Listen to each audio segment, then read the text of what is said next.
Recording വരാത്തവർക്ക് വേണ്ടി recording start ചെയ്യാം.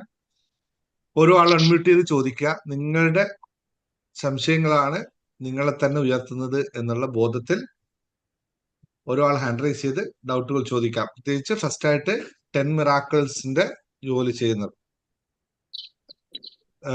10 മിറാക്കിൾസിൽ join ചെയ്തവർക്കാണ് കേട്ടോ. മറ്റുള്ളവർ ചോദിച്ചോളൂ, എല്ലാവരും ചോദിച്ചോളൂ. പക്ഷെ അവർ ഫസ്റ്റ് ചോദിക്കട്ടെ. 9 ദിവസത്തെ ക്ലാസ് മാത്രമേ നിങ്ങൾക്ക് അവിടെ നൽകിയിട്ടുള്ളൂ. ഇത് 10ാമത്തെ ദിവസത്തെ ക്ലാസ് ആണ്. പക്ഷെ 10ാമത്തെ ദിവസത്തെ ക്ലാസ് ഇതല്ല, ഒരു ദിവസം കൂടി ക്ലാസ് നിങ്ങൾക്ക് അവിടെ നൽകുന്നുണ്ട്. കാരണം ഇന്ന് നിങ്ങൾ ചോദിക്കുന്ന ചോദ്യങ്ങൾക്കെല്ലാം വിശദമായിട്ടുള്ള ഒരു മറുപടി മറ്റുള്ളവർക്കൊക്കെ ലഭിക്കുന്ന രീതിയിലുള്ള ഒരു മറുപടി ആയിട്ടാണ് 10ാമത്തെ ദിവസത്തെ ക്ലാസ് പ്രോഗ്രാം ചെയ്തിരിക്കുന്നത്. അതുകൊണ്ട് നിങ്ങൾക്ക് സ്റ്റാർട്ട് ചെയ്യാം. പറഞ്ഞോളൂ സൗദാമിനി, ചോദിച്ചോ. Sir good morning. എനിക്ക് ഞാനത് മുന്നേ പറഞ്ഞിരുന്നു, ചോദിച്ചിരുന്നു. ഈ മനസ്സിനെ കുറിച്ച് സാറ് ഒരുപാട് കാര്യങ്ങൾ പറഞ്ഞിരുന്നേ. അപ്പൊ ആത്മാവ് മനസ്സും തമ്മിലുള്ളത് ഒരു സെക്കൻഡ് ഒറ്റ മിനിറ്റ്. അവിടെ എന്തിനാ ലിങ്ക് കൊടുക്കുന്നത്? ഓ, സെക്കൻഡ് ബാച്ച്.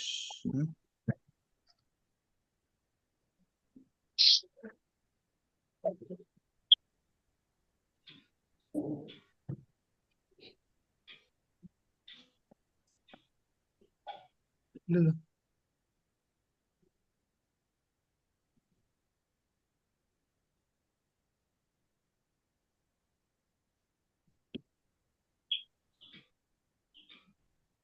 എന്താ ചോദിക്കുന്നത്?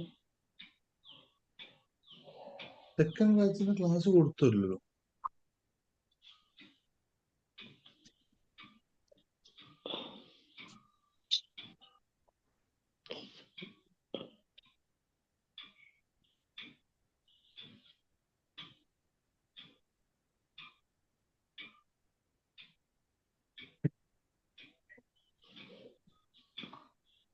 ഒരു സെക്കൻഡ്.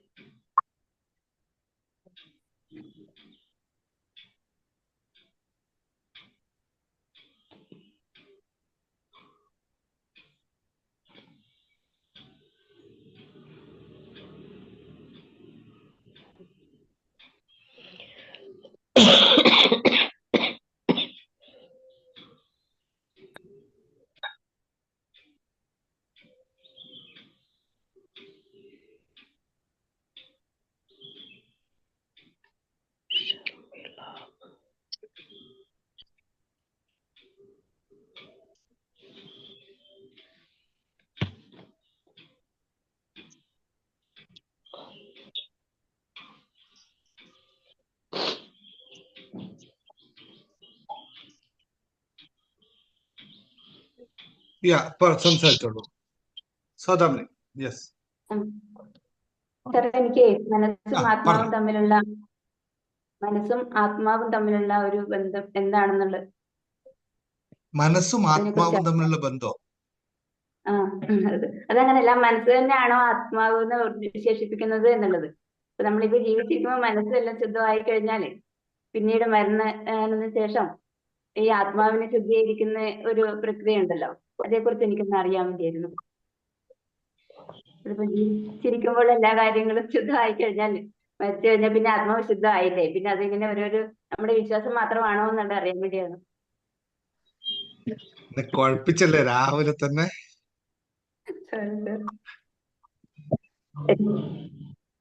സാറത് പിന്നെ പറഞ്ഞാലും മതി. കുഴപ്പമില്ല, മറുപടി ഉണ്ട്. പക്ഷെ ഞാൻ മനഃപൂർവ്വം പറയാത്തതാണ് അതിനെ പറ്റി നിങ്ങളോട്. ഇത് ആത്മാവിനെ പറ്റി സംസാരിക്കുമ്പോൾ സ്പിരിച്വാലിറ്റി സംസാരിക്കേണ്ടി വരും. നിങ്ങൾ ആക്ച്വലി മൈൻഡ് പ്രോഗ്രാമിംഗ് ആണ് നിങ്ങളുടെ ഉദ്ദേശം. മൈൻഡ് പ്രോഗ്രാം വരുമ്പോൾ ഞാൻ സ്പിരിച്വാലിറ്റി പറഞ്ഞാൽ പിന്നെ കുറേ അങ്ങ് പോകും. പിന്നെ പറഞ്ഞാൽ മതി. സാറിന്റെ ഒരു വീഡിയോസിൽ എനിക്ക് അങ്ങനെ അതിനെക്കുറിച്ച് എനിക്ക് ക്ലിയർ ആയില്ല, അതുകൊണ്ടാണ്. ഓക്കെ, ഞാൻ പറഞ്ഞുതരാം. ജസ്റ്റ് പറഞ്ഞുതരാം. കൂടുതൽ പറഞ്ഞാൽ നിങ്ങൾ കൂടുതൽ കൺഫ്യൂഷനിലേക്ക് പോകും.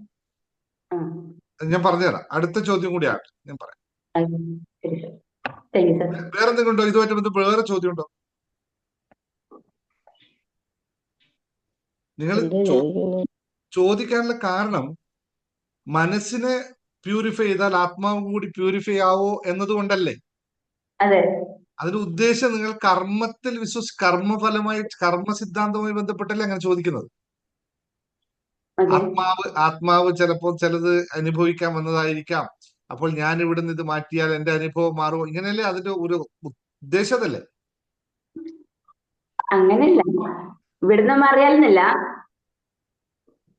ആ ക്ലാസ്സിൽ നിന്ന് മാറുമെന്നില്ലല്ലോ സാർ.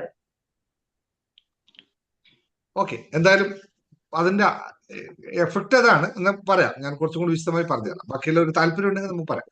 പിന്നെ അടുത്ത ചോദ്യം ചോദിക്കും.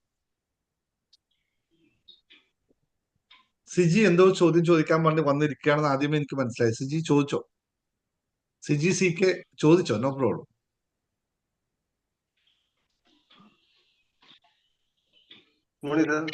മോണി, ഞാനിപ്പോ ഇതെല്ലാം പ്രാക്ടീസ് ചെയ്തുകൊണ്ടിരിക്കുകയാണ്. എനിക്ക് ഇപ്പോഴുള്ള ഡൗട്ടുള്ളത് സാറിന്റെ ഈ വിഷൻ ബോർഡായിട്ട് ബന്ധപ്പെട്ട് ചെറിയ ഡൗട്ടാണ് ഉള്ളത്. നമ്മള് അതിനകത്ത് പാസ്റ്റ് ടെൻസ് ആയിട്ടല്ലേ നമ്മളത് ഗോൾ എഴുതി വെക്കണ്ടെന്നുള്ളൊരു സംശയമുണ്ട്. അതാണ് ഗോൾ എഴുതി വെക്കുന്നത് പാസ്റ്റ് ടെൻസ് ആയിട്ടല്ലേ എഴുതി, കഴിഞ്ഞതായിട്ടല്ലേ നമുക്ക് ലഭിച്ചതായിട്ടല്ലേ എഴുതി വെക്കണ്ടേ? അതെ. അല്ല, വിഷൻ ബോർഡിൽ അങ്ങനെയല്ല. വിഷൻ ബോർഡ് ഈസ് എ ലക്ഷ്യമാണ്. ലക്ഷ്യമായിട്ട് മതി അല്ലേ? ലക്ഷ്യമാണ്. പക്ഷെ അത് എഴുതുമ്പോൾ നിങ്ങൾ ഇവിടെ 3 കാര്യങ്ങളാണ്. നമ്മൾ ഒരു സംഭവം നമുക്ക് ലഭിക്കണമെങ്കിൽ 3 കാര്യങ്ങൾ നമ്മൾ അറിഞ്ഞിരിക്കണം. ഒന്ന്, അതിനെ കാണാനുള്ള കഴിവ് നമുക്കുണ്ടാവണം. ഒന്ന്, നമുക്കത് അനുഭവിക്കാനുള്ള കഴിവുണ്ടാവണം. ഒന്ന്, അതിനു വേണ്ടി പ്രവർത്തിക്കാനുള്ള ചേതന ഉണ്ടാവണം. ഈ 3 കാര്യങ്ങൾ സംഭവിച്ചാൽ മാത്രമേ അത് നമ്മളിലേക്ക് ലഭിക്കുകയുള്ളൂ. അതായത് ഒന്ന്, നമ്മളതിനെ കാണാനുള്ള കഴിവുണ്ടാവണം. ഉൾക്കാഴ്ച എന്ന് പറയില്ലേ, അത് ഉണ്ടാവണം. അതിനാണ് വിഷ്വലൈസേഷൻ എന്ന് പറയുന്നത്. മറ്റൊന്ന്, അതിനെ ഇമോഷണലായിട്ട് നിങ്ങൾ അനുഭവിക്കാൻ പറ്റണം. മൂന്നാമതായി, അതിനുവേണ്ടി പ്രവർത്തിക്കാൻ സാധിക്കണം. ഇത് 3 ഉണ്ടായാൽ മാത്രമേ ലക്ഷ്യം ലഭിക്കുകയുള്ളൂ. പക്ഷെ ലഭിക്കണമെങ്കിൽ, എന്തെങ്കിലും ലഭിക്കണമെങ്കിൽ ലക്ഷ്യം ഉണ്ടാവണം. അതിനാണ് വിഷൻ ബോർഡ്. അപ്പൊ അതൊരു പ്രോസസ്സാണ്. വെറുതെ എഴുതി വെച്ചത് കൊണ്ട് ലഭിക്കുമെന്ന് വെച്ചാൽ ലഭിച്ചുകൂടായികയില്ല. പക്ഷെ ലഭിക്കുന്നത് പരിമിതികൾ ഉണ്ടാവുന്നത്. വിഷൻ ബോർഡ് ഒരു പ്രോസസ്സാണ്. ശരിക്കും നന്നായിട്ട് നമ്മൾക്ക് അതിന്റെ ഗോൾ സെറ്റിങ്സ്, ഞാൻ ജനുവരി മാസം ഗോൾ സെറ്റിംഗ് മാത്രമായിട്ട് വർക്ക്ഷോപ്പ് ചെയ്യുന്നുണ്ട്. കാരണം വെച്ചാൽ എഴുതി എഴുതി എഴുതി എഴുതി എഴുതി എഴുതി എഴുതി തയ്യാറാക്കിയാൽ മാത്രമേ ഗോൾസ് ആവുള്ളൂ. അത് ഒറ്റ എഴുത്തിലൊന്നും ഗോൾസ് ആവില്ല. പുസ്തകങ്ങളായ പുസ്തകങ്ങൾ എഴുതി തയ്യാറാക്കേണ്ടി വരും. പക്ഷെ നമുക്ക് ഇങ്ങനെ കഥകൾ കേൾക്കാം. നിങ്ങൾ വെറുതെ ഒരു ഫോട്ടോ എടുത്തു വെച്ചാലും സംഭവിക്കും. പക്ഷെ അത് അകത്ത് നിന്ന് വർക്ക് ചെയ്യാൻ തുടങ്ങിയാൽ സംഭവിക്കും. അവരൊറ്റ പ്രോസസ്സിലേക്ക് നിൽക്കണം എന്ന് മാത്രമേ ഉള്ളൂ.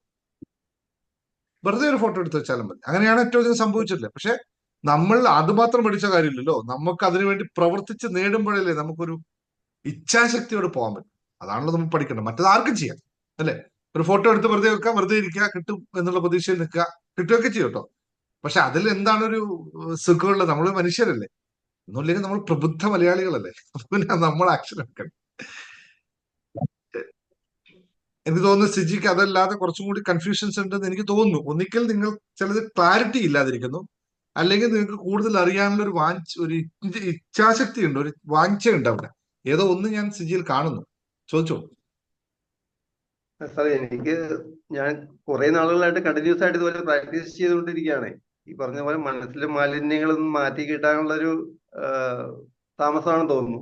എന്തായാലും ഇപ്പൊ കുറച്ച് മാറ്റം വരുന്നുണ്ട്. നല്ലൊരു പോസിറ്റീവ് ആയിട്ടുള്ള ഒരു മാറ്റം ഫീൽ ചെയ്യുന്നുണ്ട്. Okay, fine, good.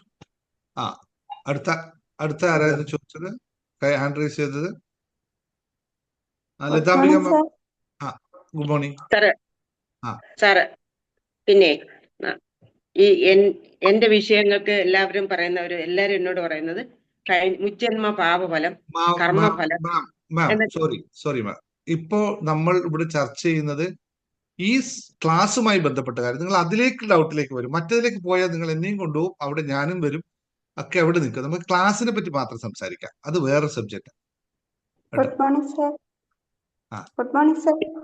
ഞാൻ ലാസ്റ്റ് ലതാംബികയ്ക്ക് ഇതിന് മറുപടി വരാം കേട്ടോ. നിങ്ങൾ വെയിറ്റ് ചെയ്യും കേട്ടോ. Okay okay. Good morning sir. ഞാൻ ബെൻസിയാണ്, കാസർഗോഡ്. അഹങ്കാരത്തെ കുറിച്ച് ബെൻസി, ക്യാമറ ഒന്ന് ഓൺ ചെയ്തേ. ഇങ്ങനൊരു പേരും മലയാളി തന്നെയല്ലേ നിങ്ങള്? മലയാളി സർ. പേര് കേട്ടപ്പോ ഒരു ഗുഡ് ഡൗട്ട്. ഞാൻ സാറ് ചോദിക്കാൻ വന്നത്, അതിനു മുമ്പ് ഒരു സന്തോഷ വാർത്ത പറഞ്ഞേക്കാം. സാറിന്റെ ക്ലാസ്സില് പിന്നെ യൂട്യൂബ് ക്ലാസ് കേൾക്കുന്നുണ്ടായിരുന്നു ഞാൻ. അപ്പൊ 2020 മെഡിറ്റേഷൻ ഞാൻ പ്രാക്ടീസ് ചെയ്തിട്ട് എന്റെ 3 കാര്യങ്ങൾ സാധിച്ചു കിട്ടി. Thank you sir. വോ, എന്താണ് കാര്യങ്ങൾ? ഞാൻ കുറച്ച് പണം കുറച്ച് പേർക്ക് കൊടുക്കാനുണ്ടായിരുന്നു, ഒരു 3 പേർക്ക്. ഓ. അത് ഞാൻ എഴുതി വെച്ചു. എനിക്ക് അത് 3 ദിവസത്തിനകം കൊടുക്കാനും സാധിച്ചു. വോ, ഗ്രേറ്റ് തിങ്സ്. ഏറ്റവും വലിയ റിലാക്സേഷൻ അല്ലേ കൊടുക്കാൻ പറ്റിയ. Thank you sir. ഇന്ന് ഞാൻ അതല്ല ചോദിക്കാൻ വന്നത്. സർ, നമ്മുടെ അഹങ്കാരത്തെ കുറിച്ചൊരു ക്ലാസ് ഉണ്ടായിരുന്നല്ലോ. ആ ക്ലാസ്സില് ഇപ്പൊ നമ്മൾ അഹങ്കാരം എന്ന് പറയുമ്പോഴ് നമ്മുടെ ശരി മറ്റുള്ളവർക്ക് ശരിയാകണം എന്നില്ലല്ലോ പലപ്പോഴും. ഇല്ലല്ലോ. അപ്പൊ നമ്മുടെ ശരിയെ നമ്മൾ നിലനിർത്താൻ ശ്രമിക്കുമ്പോൾ മറ്റുള്ളവർക്ക് നമ്മൾ അഹങ്കാരമായിട്ട് തോന്നാറുണ്ട്, ഇല്ലേ? ആ, അപ്പൊ അതിനെ നമ്മൾ എങ്ങനെയാണ് ഓവർകം ചെയ്യേണ്ടത്? മറ്റുള്ളവർക്കല്ലേ നിങ്ങൾ അഹങ്കാരിയാന്ന് തോന്നുന്നത്. അതെ. അതിൽ നിങ്ങൾക്ക് ഇമ്പ്യൂരിറ്റി ഉണ്ടോ? നമുക്കില്ലല്ലോ. ഇവിടെ നിങ്ങൾ തിരിച്ചാണ് ശ്രദ്ധിച്ചത്. നിങ്ങൾ അഹങ്കാരിയാണ് ആർക്കാ തോന്നുന്നത്? മറ്റുള്ളവർക്ക്. അപ്പൊ ആരിലാണ് ശരിക്കും അഹങ്കാരം ഉള്ളത്? അവരുടെ തോന്നലായിരിക്കും സർ.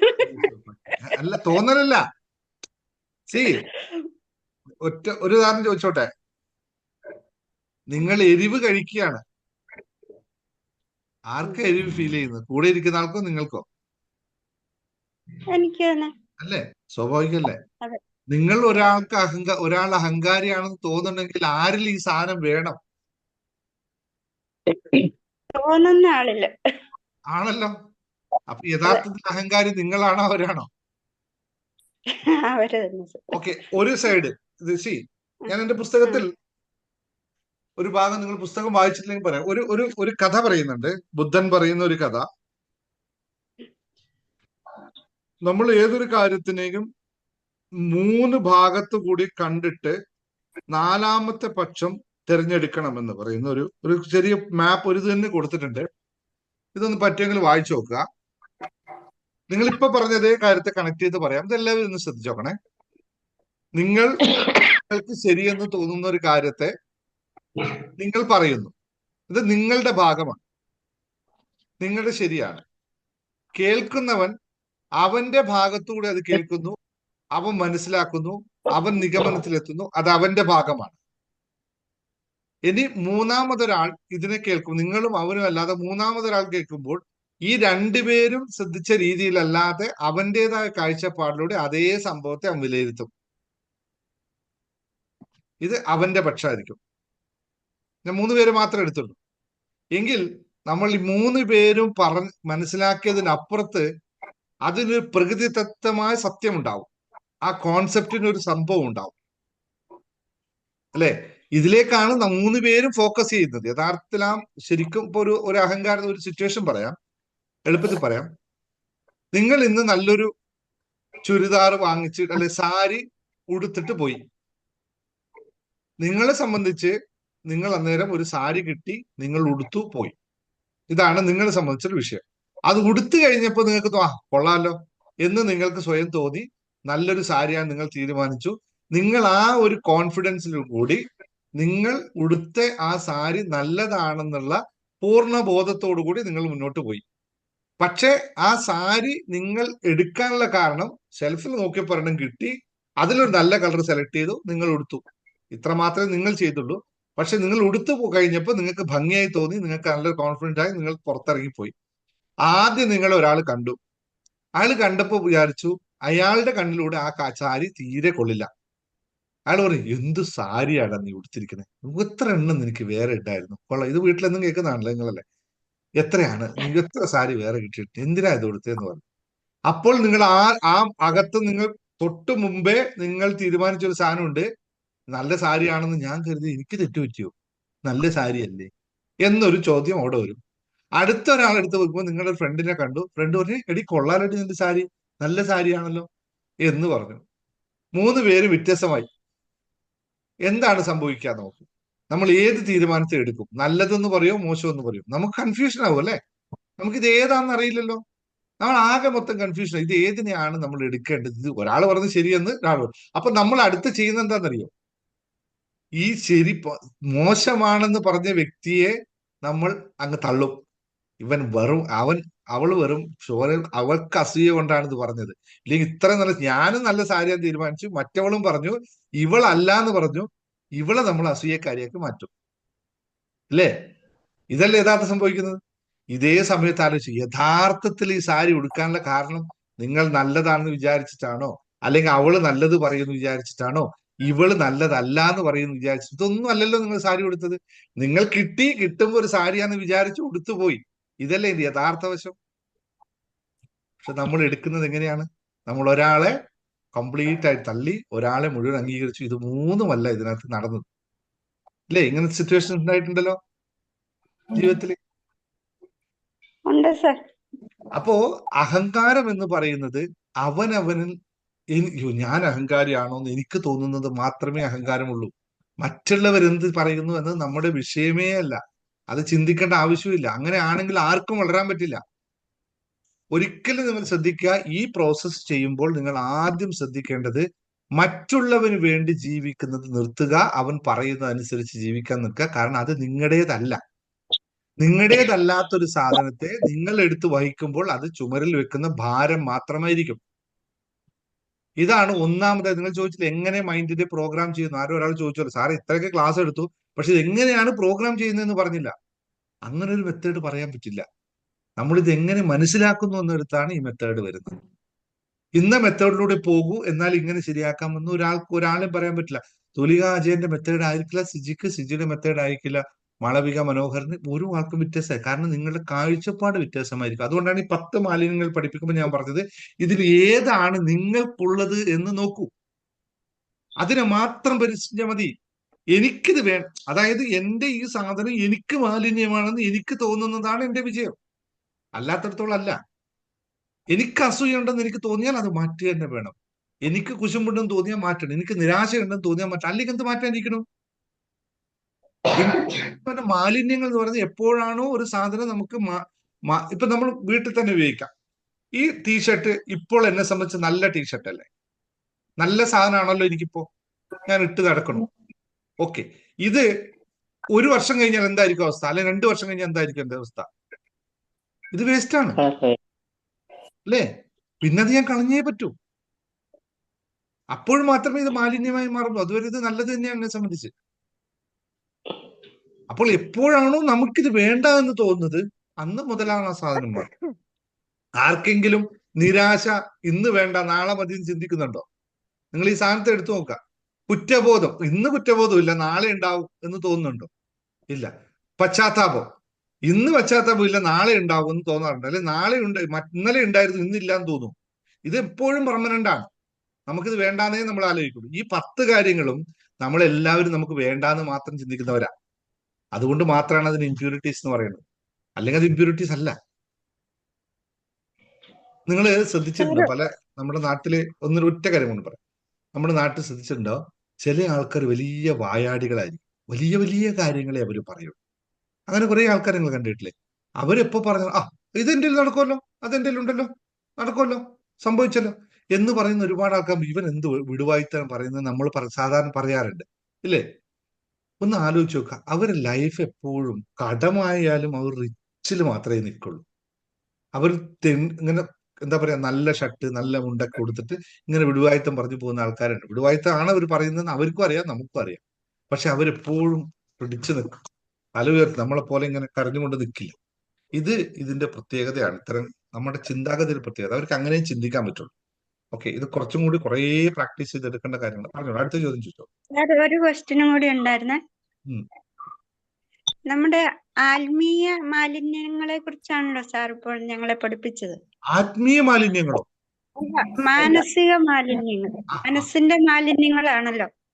അപ്പൊ ഈ മനസ്സിന്റെ മാലിന്യങ്ങളും അതോടൊപ്പം നമ്മുടെ ഇന്ദ്രിയങ്ങളുമായിട്ട് കണക്ടിവിറ്റി ഉണ്ടാവൂലേ?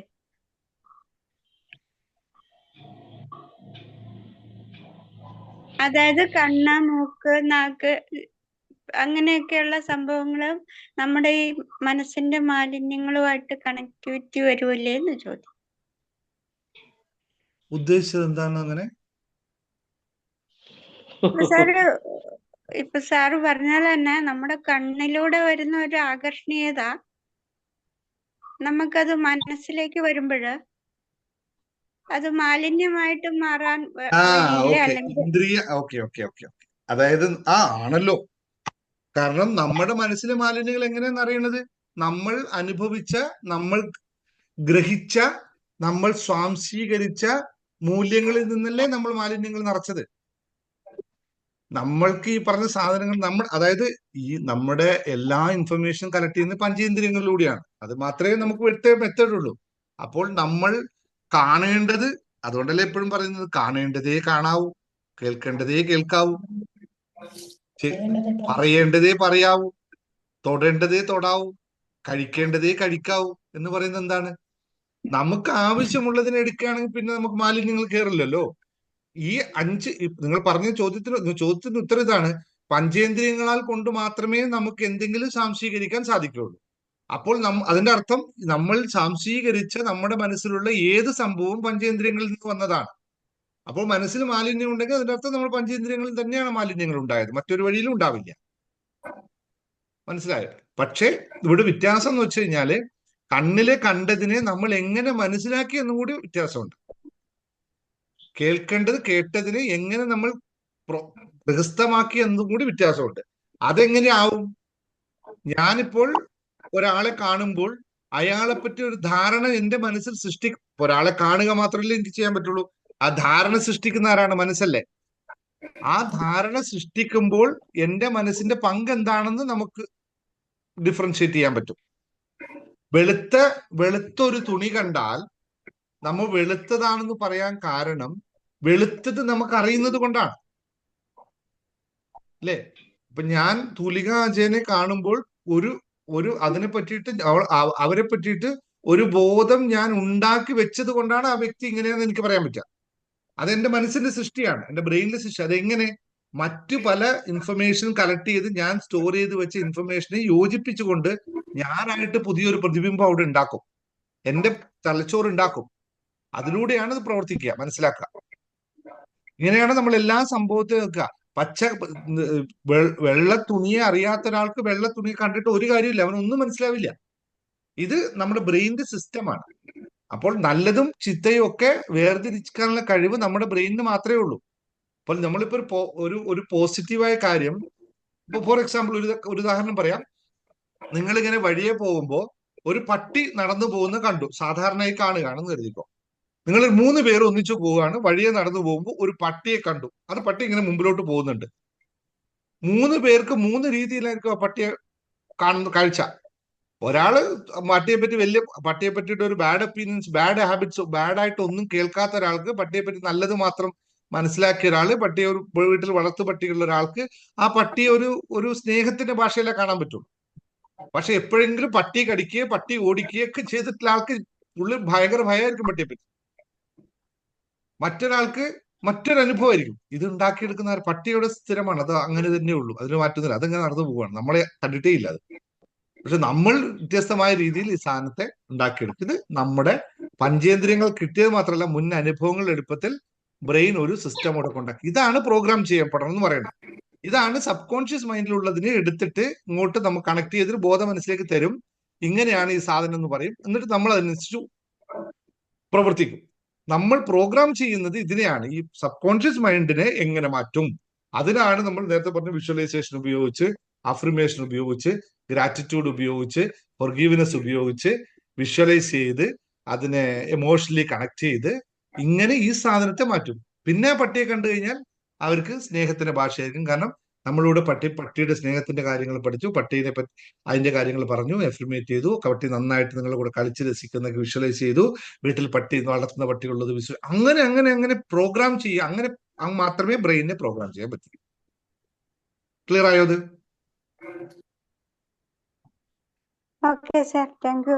ക്ലിയർ ആയോ? ക്ലിയർ ആയി. ഓക്കെ. ഇനി പറഞ്ഞു, രേഷ്മ ചോദിച്ചോ.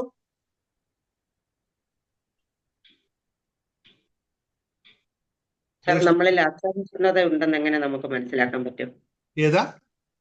അസഹിഷ്ണുത നമ്മളിൽ ഉണ്ടെന്ന് നമുക്ക് എങ്ങനെ മനസ്സിലാക്കാൻ പറ്റും? മറ്റുള്ളവരുടെ ഉയർച്ചയിൽ നിങ്ങൾക്ക് എന്തെങ്കിലുമൊക്കെ ഒരു തോന്നലുണ്ടെങ്കിൽ അത് അസഹിഷ്ണുതയാണ്. ഇല്ല, ഒരിക്കലും ഇല്ല. ഇല്ലെങ്കിൽ അതില്ല നിങ്ങൾക്ക്. ആ അത് നമുക്ക് ഒറ്റ കാര്യമുള്ളൂ. അത്രയും ഉണ്ടോ ഇല്ലയോ എന്ന് നമുക്ക് നോക്കാൻ വളരെ എളുപ്പമല്ലേ. ആ മറ്റുള്ളവരുടെ ഗുണത്തെ സഹിക്കാൻ സാധിക്കാത്ത അവസ്ഥ, ഉം, മറ്റുള്ളവരുടെ അഭിപ്രായങ്ങൾ, കാഴ്ചപ്പാടുകൾ, വിശ്വാസങ്ങൾ, പെരുമാറ്റങ്ങൾ ഇവയൊന്നും അംഗീകരിക്കാനുള്ള മനസ്സില്ലായ്മ, ഉം. ഇതാണ് അസഹിഷ്ണുത. അങ്ങനെ തോന്നുന്നില്ലെങ്കിൽ അവർക്ക് അംഗീകരിക്കാൻ പറ്റുന്നുണ്ട്, പിന്നെ അസഹിഷ്ണുതയില്ല. ഇല്ല. ഓക്കെ, അടുത്തത് ചോദ്യം രേഷ്മ ചോദിച്ചു. സാറേ ഇനി ഞാൻ എനിക്ക് പറയാൻ അവസരം എനിക്ക് തരുമോ? പറഞ്ഞു, സംസാരിച്ചോളൂ രേഷ്മ, പറയൂ.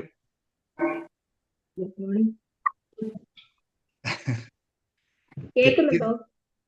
പറഞ്ഞോ. ഞാൻ ഡ്യൂട്ടിയിലാണേ.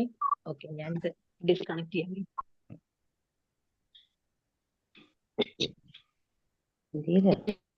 കേൾക്കുന്നുണ്ടോ സാറേ? രേഷ്മ ഡ്യൂട്ടിയിലായതാണോ നിങ്ങളുടെ മാലിന്യം? കേൾക്കുന്നുണ്ടോ? അല്ലല്ലോ.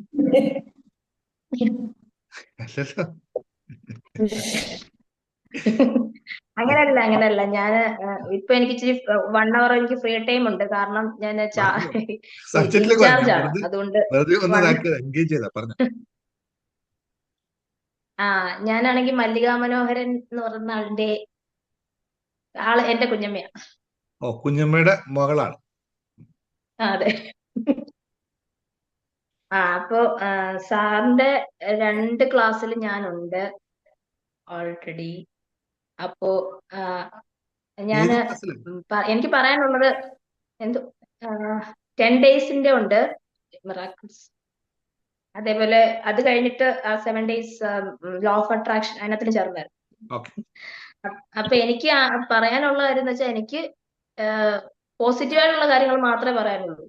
എന്തുകൊണ്ടാന്ന് വെച്ചാല് ഈ ക്ലാസ് തുടങ്ങുന്നതിന് തൊട്ട് മുന്നേ വരെ ഞാൻ ഭയങ്കര നെഗറ്റീവ് തോട്ട്സിന്റെ ആളായിരുന്നു. എന്ന് വെച്ചാൽ ആകണമെന്ന് ഭയങ്കര ആഗ്രഹമുള്ള ആളാണ്. പക്ഷേങ്കിൽ എനിക്ക് അതിലോട്ട് എത്തിച്ചേരാൻ പറ്റാത്ത ഒരു അവസ്ഥയായിരുന്നു. അത് എന്റെ കുഞ്ഞമ്മയ്ക്ക് നന്നായിട്ട് അറിയാം. കുറെ പ്രതിസന്ധികളൊക്കെ ഉണ്ടായിരുന്നു. അതുകൊണ്ട് അപ്പോ അത് പോട്ടെ. അപ്പോ ഇത് ഈ ഹോസ്പിറ്റലിൽ ഞാൻ ജോയിൻ ചെയ്തിട്ട് ഇപ്പം 1.5 month ആയതേ ഉള്ളൂ. അപ്പോ ഇൻചാർജ് പോസ്റ്റിലേക്കായിരുന്നു എനിക്ക് കിട്ടിയതൊക്കെ. ഇന്റർവ്യൂ അറ്റൻഡ് ചെയ്ത് കിട്ടി. ഭയങ്കര സന്തോഷത്തിലൊക്കെയാണ് ഞാൻ പോകുന്നതൊക്കെ. ആദ്യത്തെ കുറച്ച് ദിവസം എനിക്ക് ഭയങ്കര സന്തോഷമായിരുന്നു. അത് കഴിഞ്ഞിട്ട് ഇവിടെ കുറെ നമ്മുടെ കൊളീഗ്സ് തന്നെ ഇവിടുത്തെ ഈ ഹോസ്പിറ്റലിനെ പറ്റിയിട്ട്, ഈ ഹോസ്പിറ്റൽ ഒരു മെഡിക്കൽ കോളേജ് ആണ്. പക്ഷേങ്കിൽ ഇതിന്റെ തുടക്കമായതേ ഉള്ളൂ. അപ്പൊ എല്ലാരും ഇങ്ങനെ നെഗറ്റീവ് പറയാൻ തുടങ്ങി. അപ്പൊ നമുക്കും ഇങ്ങനെ നമ്മൾ പോസിറ്റീവായിട്ട് നിൽക്കുവാണെങ്കിൽ ഫുൾ ടൈം ഇങ്ങനെ നെഗറ്റീവ് പറഞ്ഞിട്ട് ഇവിടുന്ന് പൊക്കോ അല്ലെങ്കിൽ പണി കിട്ടും എന്നൊക്കെ പറയുമ്പോൾ നമുക്ക് സ്വാഭാവികമായിട്ടും തോന്നത്തില്ലേ? അവർ ഓൾറെഡി നമ്മളെക്കാളും മുന്നേ വന്നവരാണ്. അപ്പൊ അവര് പറയും. അപ്പൊ അങ്ങനെ എനിക്ക് ഇത് വന്നിട്ട് ഞാൻ വീട്ടിലെ കുഞ്ഞമ്മയോടൊക്കെ വിളിച്ച് എല്ലാവരോടും പറഞ്ഞു എനിക്ക് പറ്റുന്നില്ല, ഇവിടെ നിൽക്കാൻ പറ്റുന്നില്ല. അപ്പോഴാണ് കുഞ്ഞമ്മ സത്യം പറഞ്ഞാല് സാറിന്റെ കാര്യം എന്നോട് ഇങ്ങനെ പറഞ്ഞത്. അപ്പൊ പറഞ്ഞു. അപ്പോഴും എനിക്ക് അത്ര ഇതില്ല. എന്ന് വെച്ചാ ഞാൻ കുറെ ഇച്ചിരി ഭക്തിയൊക്കെ കൂടുതലുള്ള കൂട്ടത്തില. അപ്പൊ ഞാനിങ്ങനെ എല്ലാം വിളിക്കും. പക്ഷെ നമുക്കൊന്നും അങ്ങോട്ട് എല്ലാം ഇങ്ങനെ തടസ്സങ്ങളും കാര്യങ്ങളും ഒക്കെ വന്നുകൊണ്ടിരിക്കുന്നു ലൈഫില്. അപ്പൊ അങ്ങനെ ആയപ്പോ ഞാൻ സാറിന്റെ അടുത്ത് ഞാൻ വോയിസ് ഇട്ടിട്ടുണ്ടാന്ന് തോന്നുന്നു ഒരു വട്ടം. അപ്പൊ ആ സമയത്ത് ഞാൻ ഭയങ്കര നെഗറ്റീവായിട്ടാണ് സംസാരിച്ചത്, എനിക്കറിയാം. അപ്പൊ ഞാൻ എന്റെ പ്രോബ്ലംസ് ഒക്കെ ഇങ്ങനെ പറഞ്ഞ് അപ്പൊ അതെ ഞാൻ ആള് തന്നെ കേട്ടോ. അപ്പൊ സാറന്നേരം പറഞ്ഞു നമ്മൾ തന്നെ വിചാരിക്കണം, അല്ലാണ്ട് അങ്ങനെ ഒരു രീതിയിലാണ് സാർ പറഞ്ഞത്, അല്ലാണ്ട് വേറൊന്നും സാർ പറഞ്ഞില്ല. അപ്പൊ അതെനിക്കറിയാം. എനിക്ക് ഓൾറെഡി അറിയാം നമ്മൾ വിചാരിച്ചാൽ മാത്രമേ നമ്മുടെ പ്രോബ്ലം സോൾവ് ചെയ്യാൻ പറ്റത്തുള്ളൂ എന്ന് എനിക്ക് പൂർണ്ണ വിശ്വാസമുള്ള ഒരാളാണ്. അല്ലാണ്ട് ഒരാളും കാണില്ലെന്നറിയാം. അപ്പോ എനിവേ ഞാൻ കുഞ്ഞമ്മ പറഞ്ഞല്ലേ എന്ന് വിചാരിച്ചിട്ട് ഞാൻ ഓൾറെഡി സാറേ ഈ ലോ ഓഫ് അട്രാക്ഷൻ മാനിഫെസ്റ്റേഷൻ എന്റെ ലൈഫിൽ പണ്ട് നടന്നിട്ടുണ്ട്. എനിക്ക് അറിവില്ലാത്ത സമയത്ത് നമ്മൾ റിപ്പീറ്റഡ് ആയിട്ട് നമ്മളൊരു കാര്യം ഇങ്ങനെ ആഗ്രഹിച്ച് അത് ഇപ്പം മാനിഫെസ്റ്റ് ചെയ്തതാണെന്ന് മനസ്സിലാക്കിയത് സാറിന്റെ ക്ലാസ്സിലൂടെയാണ്. അതൊരു 10th പറയാനാണെങ്കിൽ അത് വലിയ കഥയാണ്. അപ്പം 10th ക്ലാസ് അത് പിന്നെ പറഞ്ഞോളാം. അങ്ങനെ അപ്പൊ ഇപ്പോഴാണ് അത് മനസ്സിലായത് ശരിക്കും മാനിഫെസ്റ്റേഷൻ ആണ്. സാർ പറഞ്ഞില്ലേ അതായത് സാറിന്റെ ക്ലാസ്സിന് അല്ലെ സബ് കോൺഷ്യസ് മൈൻഡിൽ നമ്മൾ ഉറപ്പിച്ച് വെക്കുന്ന കാര്യങ്ങളായിരിക്കും നമുക്ക് ലൈഫിൽ സംഭവിക്കുന്നതെന്നുള്ളതാണല്ലോ സാർ പറഞ്ഞത്. അപ്പൊ അത് വെച്ച് നോക്കുമ്പോൾ ശരിയാണ്. പക്ഷെ എന്റെ ആഗ്രഹം സാർ പറഞ്ഞില്ലേ, നമ്മുടെ ആഗ്രഹം എപ്പോഴും ആവശ്യമാകുമ്പോൾ മാത്രമേ അത് നമുക്ക് നടക്കത്തുള്ളൂ. അപ്പൊ ശരിയാണ്, എന്റെ ആവശ്യം എന്ന് പറഞ്ഞാൽ അത്ര വലിയ ആവശ്യമല്ല, എനിക്ക് ലോങ് ടൈമിലേക്കുള്ള ആവശ്യമായിരുന്നു. പക്ഷെ സംഭവിച്ചതിന് സമയവും എടുത്തു. അതുകൊണ്ട് നമ്മൾ റിപ്പീറ്റഡ് ആയിട്ട് ആഗ്രഹിക്കുന്നുണ്ടെങ്കിൽ പോലും ഇടയ്ക്ക് നമ്മളത് നമ്മുടെ വേറെ കാര്യങ്ങൾ കൊണ്ട് അത് വിട്ടുപോകും. പക്ഷെ മനസ്സിന്റെ ഉള്ളിൽ എപ്പോഴേക്കും ഇത് കിടപ്പുണ്ട്. അങ്ങനെയായിരുന്നു. പിന്നെ ഇത് പറ്റിയെന്ന് വെച്ച് കഴിഞ്ഞാൽ ഇതും അങ്ങനെ സംഭവിച്ചു സാറേ. അപ്പൊ എനിക്കിവിടെ നിൽക്കണം, ഓക്കെ എന്ന് വിചാരിച്ച് നിൽക്കുക. പക്ഷെ സാലറി എന്ന് പറഞ്ഞു കഴിഞ്ഞാൽ ഞാൻ പുറത്തൊക്കെ ആയിരുന്നു. അപ്പൊ 2014 തൊട്ട് ഞാൻ സൗദിയിലായിരുന്നു. അത് കഴിഞ്ഞിട്ട് ഞാൻ ദുബായിൽ പോയി. അപ്പോ ആ സമയത്തുള്ള സാലറിയെക്കാളും വളരെ ലോ സാലറിയാണ് ഇപ്പോ. അതിനകത്തിൽ എനിക്ക് സങ്കടമൊന്നുമില്ല. പക്ഷേങ്കില് ഇത് എവിടെ വർക്ക് ചെയ്തിരുന്നു? നമ്മുടെ ഇപ്പൊ ഞാൻ പാലക്കാട്. പാലക്കാട്. ഓ, ആ അപ്പം നാട്ടിൽ വെറുതെ നിൽക്കണ്ടല്ലോ എന്ന് വിചാരിച്ചിട്ട് പോന്നതാ. അപ്പൊ അതിൽ ഞാൻ സാറ്റിസ്ഫൈഡ് ആണ്, ഞാൻ ഓക്കെ ആണെന്ന് വിചാരിച്ചിട്ട് ഇപ്പൊ തന്നെയാണ് എന്ത് സംഭവിച്ചു? കയറിയത്. നമുക്ക് സമയം ഷോർട്ട് ചെയ്യാം. ഇപ്പൊ എന്താണ് സംഭവം അടുത്ത ലാസ്റ്റ്? സംഭവിച്ചത് ഞാൻ പറഞ്ഞില്ലേ, ഇവിടുത്തെ കയറിയപ്പോഴും ഞാൻ ഇവിടുന്ന് പോണം, അബ്സ്കോണ്ട് ആവണം എന്നൊക്കെയുള്ള ചിന്ത വന്നു. ആ, അപ്പൊ ഞാൻ വിളിച്ചു പറഞ്ഞു. അപ്പൊ കുഞ്ഞു പറഞ്ഞു സാറിന്റെ ഒരു ക്ലാസ് ഒന്ന് കേട്ടു നോക്കും മക്കളെ എന്നൊക്കെ പറഞ്ഞിട്ട്, ഓക്കെ ഞാൻ കേൾക്കാന്നൊക്കെ പറഞ്ഞു. അത് കേൾക്കാനുള്ള ഇത് പോലും ഇല്ല. അപ്പൊ അതിന് കേട്ടു. അതിനകത്ത് കയറി സാറ് റിപ്പീറ്റഡ് ആയിട്ട് സാറിന്റെ ക്ലാസ് ഞാൻ 2-3 വട്ടമൊക്കെ ഒരെണ്ണം കേട്ട് എനിക്ക് മനസ്സിലാവുന്ന രീതിയിൽ എനിക്ക് ഉറപ്പുള്ളപ്പോൾ മാത്രമേ ഞാൻ അടുത്ത ക്ലാസ് കേൾക്കാറുള്ളൂ. അങ്ങനെയായിരുന്നു. അങ്ങനെ മൂന്നാമത്തെ ദിവസം ഞാന് എന്താ ഒരു ചെറിയ കാര്യം എന്നല്ല, ഈ ആദ്യം ഞാൻ പറഞ്ഞ സാർ അഫർമേഷൻസ് പറഞ്ഞില്ലേ ഒരു ദിവസം, സാറിന്റെ ഈ ക്ലാസ്സിലല്ലല്ലോ, ഏതോ ഒരു ക്ലാസ്സിൽ സാറ് ഈ ക്ലാസ് അഫർമേഷൻ അല്ല യൂട്യൂബ് കണ്ടിട്ടാന്ന് തോന്നുന്നു കേട്ടോ. അഫർമേഷൻ പറഞ്ഞു. അപ്പൊ ഞാൻ അതിനകത്ത് എനിക്ക് വേണ്ടുന്ന അഫർമേഷൻ എന്റെ ജോലി സംബന്ധമായ പ്രശ്നമല്ലായിരുന്നോ. അപ്പോൾ ഞാനത് റിപ്പീറ്റഡ് ആയിട്ട് 11 പ്രാവശ്യം പറഞ്ഞു, ഭയങ്കര ശക്തിയോടുകൂടി വിഷ്വലൈസ് ചെയ്ത് അങ്ങനൊക്കെ തന്നെ ചെയ്തതിന്റെ പിറ്റേ ദിവസം തൊട്ട് സാറേ എനിക്ക് ഭയങ്കര പോസിറ്റീവ് എനർജി, എനിക്ക് ഈ ഇൻചാർജ് പോസ്റ്റിൽ നിന്ന് മാറുന്നില്ല, എനിക്കെല്ലാം ചെയ്യാൻ പറ്റുമെന്ന് ഭയങ്കര കോൺഫിഡൻസ് ആയി. പക്ഷെ അതിനനുസരിച്ച് സാഹചര്യങ്ങളും മാറി. ഞാൻ പ്രാർത്ഥിച്ചത് ഇങ്ങനെ തന്നെയാണ്, എന്ന് വെച്ച് കഴിഞ്ഞാൽ അതായത് എന്റെ കൂടെയുള്ള കൊളീഗ്സും മറ്റുള്ളവർ വിഷ്വലൈസ് ചെയ്തത് ഇങ്ങനെയാണ്. എല്ലാവരും എന്നോട് ഭയങ്കര സന്തോഷത്തിലും ഹാപ്പി ആയിട്ടും എന്നോട് സംസാരിക്കുന്നതും, കാരണം എല്ലാവർക്കും നല്ലത് മാത്രം എല്ലാവരുടെ ഇടയിൽ നല്ലത് മാത്രം ചെയ്യുന്ന ഒരാളായിട്ട് നിൽക്കണം, ആ ഒരു രീതിയിലാണ് പറഞ്ഞത്. അപ്പോ വിഷ്വലൈസ് ചെയ്തത്. അപ്പൊ അത് തന്നെ സംഭവിച്ചു അടുത്ത ദിവസം തൊട്ട്. സത്യം ഞാൻ പറയാണ്, എന്നോട് മുഖം കറുപ്പിച്ചിരുന്ന ആൾക്കാർ വരെ എന്നോട് പറഞ്ഞു, രേഷ്മ നിന്നെ കണ്ടിട്ട് ആദ്യം കണ്ടപ്പോ ഞങ്ങൾക്ക് ആർക്കും ഇഷ്ടപ്പെട്ടില്ല എന്ന് പറഞ്ഞു. അപ്പൊ ഞാൻ ചോദിച്ചാൽ തന്നെ, അത് നേരത്തെ എന്റെ ഒരു ശത്രു ഉണ്ടായിരുന്നു ഇവിടെ, ആ കൊച്ചു ഇൻചാർജ് ആയിരുന്നു, അവളുടെ സെയിം മുഖ ഷേപ്പ് നിനക്ക്, അതുകൊണ്ട് എനിക്ക് നിന്നെ ഇഷ്ടമല്ലായിരുന്നു. അതൊക്കെ മാറി, അതൊക്കെ അങ്ങനെ വന്നു. അതൊക്കെ അത് ഭയങ്കര ഇതായി, എനിക്ക് സ്മൂത്ത് ആയിട്ട് ജോലി ചെയ്യാൻ പറ്റി. പിന്നെ എനിക്ക് ഓക്കെ ആയി, എനിക്ക് ഇവിടെ നിൽക്കാൻ പറ്റുമെന്ന് മനസ്സിലായി, ഓക്കെ ആയി. പിന്നെ അതിനടുത്ത ദിവസം എന്റെ ജീവിതത്തിൽ ഒരിക്കൽ പോലും എനിക്ക് ലോട്ടറിക്ക് വേണ്ടിയിട്ട് ഞാൻ ഒന്നും ചെയ്തിട്ടില്ല. കുഞ്ഞമ്മയുടെ മോനാണെങ്കിൽ ഞാൻ എറണാകുളത്ത് പോയിട്ടുണ്ട്. അപ്പൊ അവനാണെങ്കിൽ എനിക്കൊരു ലോട്ടറി എടുത്തു തന്നു കേട്ടോ. ലോട്ടറി എടുത്തു തന്നപ്പോ അവൻ പറഞ്ഞു, ചേച്ചി മോളെ എല്ലാ ദിവസവും എനിക്ക് 100-500 വെച്ച് അടിക്കുന്നുണ്ട്, അപ്പൊ ചേച്ചി മോള് എടുക്കാൻ പറഞ്ഞു. എനിക്കിതുവരെ ഞാൻ ലോട്ടറി അങ്ങനെ എടുക്കുന്ന ആളല്ല, വല്ലപ്പോഴും അങ്ങനെയൊക്കെ എടുക്കും. അപ്പൊ അന്ന് എടുത്ത ലോട്ടറിക്ക് എനിക്ക് 100 രൂപ അടിച്ചു. രണ്ടാമത്തെ കാര്യം. പിന്നെ മൂന്നാമത്തെ കാര്യം എന്ന് പറഞ്ഞാൽ, ഇവിടെ ഞാൻ ജസ്റ്റ് പരീക്ഷിച്ച് നോക്കിയതാട്ടോ സാറേ, അങ്ങനെയല്ല, നമുക്ക് ഇത് പറ്റുമോന്ന് അറിയാൻ വേണ്ടിട്ട്. അപ്പൊ ഇവിടെ Christmas friend, new year friend ഒക്കെ ഉണ്ടായിരുന്നു, അതെടുത്തു. അപ്പൊ ഞാൻ ഇങ്ങനെ ആഗ്രഹിച്ചു, മനസ്സിലിങ്ങനെ വെച്ചു, ദൈവമേ ആ ആൾ എനിക്ക്, ഞാൻ ഇവിടുത്തെ പുതിയ ആളല്ലേ, അപ്പം ആ ആളിനെ കിട്ടിയാൽ മതിയായിരുന്നു എന്നിങ്ങനെ ആഗ്രഹിച്ചു. അപ്പോ കറക്റ്റ് 18 പേരുടെ ലോട്ട് ഇട്ടതില് ഞാൻ ആഗ്രഹിച്ച ആളിനെ തന്നെ എനിക്ക് കിട്ടി. അങ്ങനെ നടന്നു. പിന്നെ അങ്ങനെ കുറെ കാര്യങ്ങൾ. പിന്നെ ആണെങ്കിൽ വേറൊരു വലിയ കാര്യം നടന്നെന്ന് വെച്ചാൽ സാറേ, എനിക്ക് പിന്നെ സാമ്പത്തികമായിട്ട് കുറച്ച് ബുദ്ധിമുട്ടുണ്ടായിരുന്നു. പക്ഷെ എന്താ പറ്റിയെന്ന് വെച്ച് കഴിഞ്ഞാല്, ഹൗസിംഗ് ലോൺ ഉണ്ടായിരുന്നു. സാറ് പറഞ്ഞില്ലേ ലോണിനെ പറ്റി ചിന്തിക്കരുതെന്ന് പറഞ്ഞില്ലേ, ഞാൻ 2017 ലോൺ എടുത്ത് വീട് വെച്ച ആളാ. അപ്പോ അന്ന് എനിക്ക് സാലറി ഉണ്ടായിരുന്നതുകൊണ്ടാണ് NRI ലോൺ എടുത്തത്. അപ്പോ അതിന് കുറച്ച് പെൻഡിങ്ങും കാര്യങ്ങളൊക്കെ ഉണ്ടായിരുന്നു. പക്ഷെ ആ പെൻഡിങ്ങും കാര്യങ്ങളൊക്കെ ഞാൻ ഈ ഹോസ്പിറ്റലിൽ വരുന്നതിന് തൊട്ട് മുന്നേ തന്നെ അടച്ചു തീർത്തായിരുന്നു.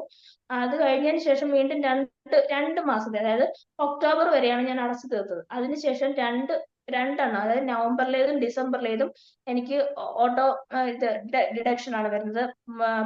എല്ലാ 13-ആം തീയതി 30,000 രൂപ. ഷോർട്ടാ ആ ക്ലാസ് വെയിറ്റ് കട്ടാവും ചെയ്യുന്നുണ്ട് ആൾക്കാർ. ഷോർട്ടാ. കട്ടാവും കട്ടാവും അപ്പോഴത്തേന് അതുണ്ടായതെന്ന് വെച്ച് കഴിഞ്ഞാല് ഞാൻ എന്നിട്ട് മാനേജറെ വിളിച്ചിട്ട് എത്ര രൂപ സാറേ പെൻഡിങ് ഉണ്ടെന്ന് ചോദിച്ചു. അപ്പൊ സാറ് പറഞ്ഞു, ആ രേഷ്മ മേഡം വീണ്ടും പെൻഡിങ് ആക്കിയില്ലേ എന്ന് ചോദിച്ചു. അപ്പൊ ഞാൻ പറഞ്ഞു, സാർ ഒന്ന് നോക്കിയിട്ട് പറയൂ എത്ര രൂപ എനിക്ക് അടയ്ക്കാനുണ്ടെന്നൊന്ന് പറയുമോന്ന് ചോദിച്ചു. അപ്പൊ എനിക്ക് ഓൾറെഡി മെസ്സേജ് വന്നോണ്ടിരിക്കുവാണ് അടയ്ക്കാനുണ്ടെന്ന്. അപ്പൊ സാറ് പറഞ്ഞു, രേഷ്മ ഞാൻ നോക്കിയിട്ട് പറയാം മേഡം എന്ന് പറഞ്ഞിട്ട് സാറ് വെച്ചിട്ട് പോയി. കുറച്ചു നേരം കഴിഞ്ഞിട്ട് സാറ് വിളിച്ചിട്ട് പറയാണ്, മേഡം ഒരു 10,000 രൂപ കൂടെ ഉണ്ടെങ്കിൽ ഈ മാസത്തെ വരെയുള്ള പെൻഡിങ് എല്ലാം തീർന്നത്.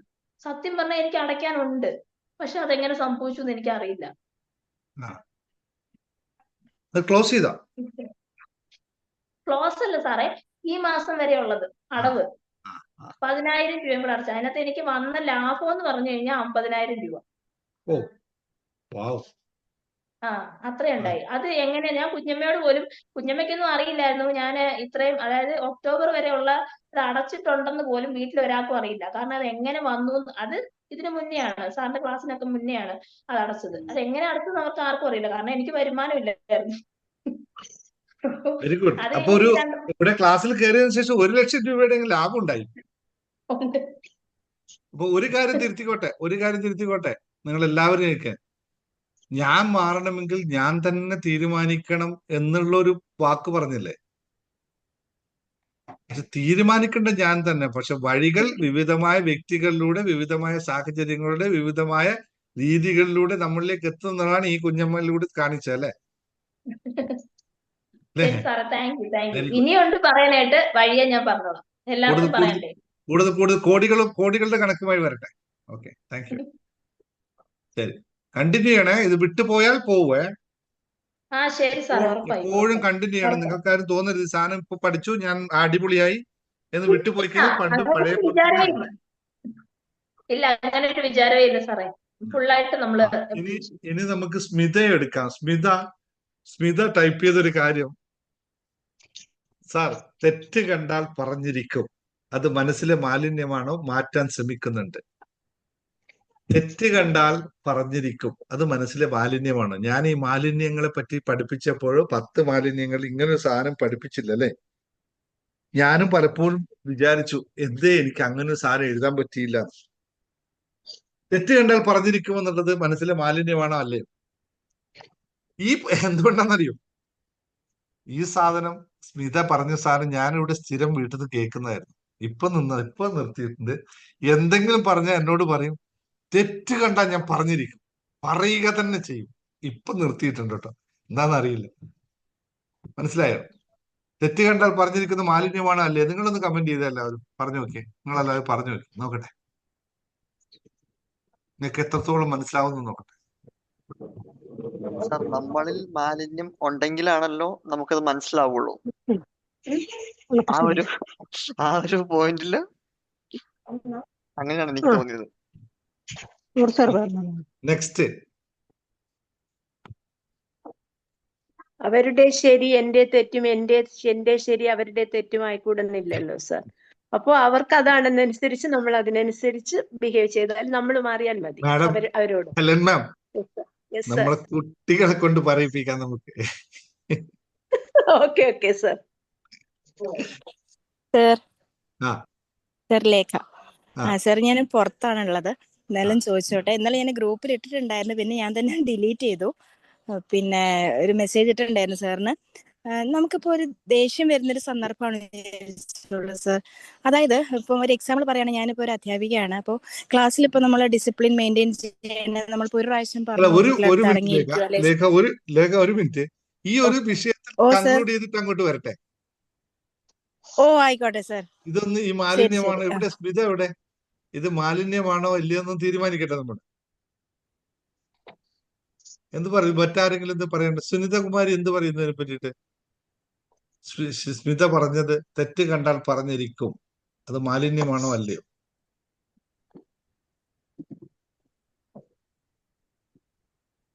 Hello sir.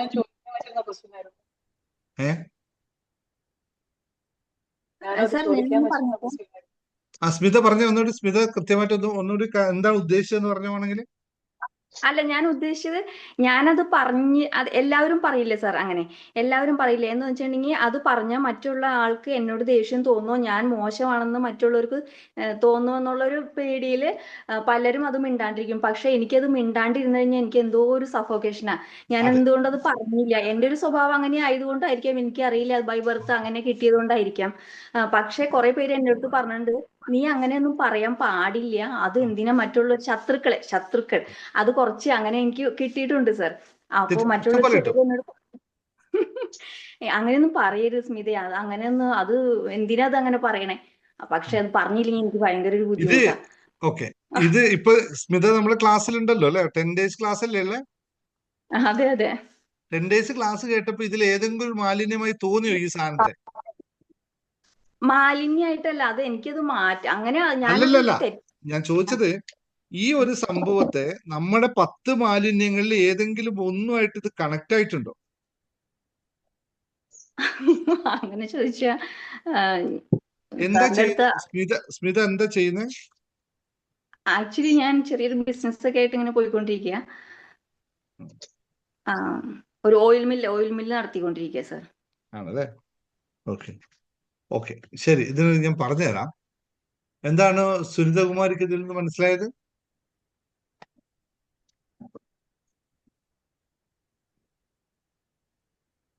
എന്നെയും എനിക്കും ഉണ്ട് ഈ സ്വഭാവം, തെറ്റ് കണ്ടാൽ. ആ, അതുകൊണ്ടല്ലേ നിങ്ങളിലേക്ക് തന്നെ വന്നത്, കൃത്യമായി കറങ്ങി തിരിച്ചു വന്നത്. അത് ഇത് എവിടെയും മാലിന്യമാണോ? പ്രതികരിക്കുന്ന ഒരു സ്വഭാവം മാലിന്യമാണെന്നാണ് എന്റെ ഇപ്പോഴത്തെ കൺസെപ്റ്റ്. ഇപ്പത് മനസ്സിലാക്കി. മാലിന്യമാണല്ലേ?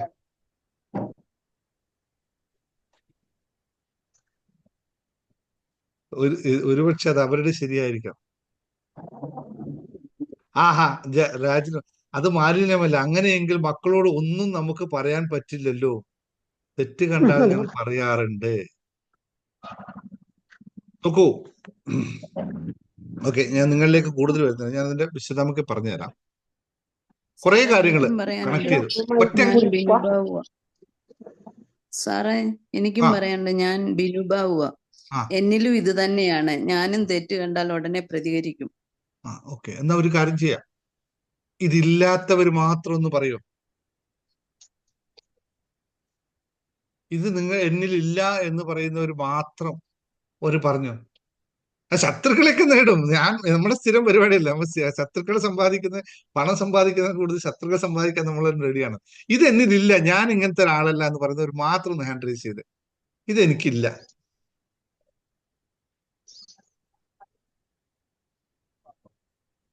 യെസ്, സ്മിതക്ക് അതില്ല. അതുകൊണ്ട് സ്മിത ആരോടൊന്നും പറയില്ലല്ലേ?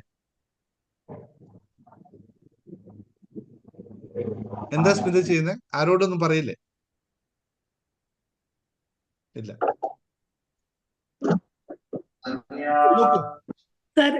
ഞാൻ അതിപ്പോ നമുക്ക് കറക്റ്റ് ആയിട്ട് അറിയില്ലല്ലോ, അവരുടെ കറക്റ്റ് അവരുടെ ഭാഗം തെറ്റാണോ.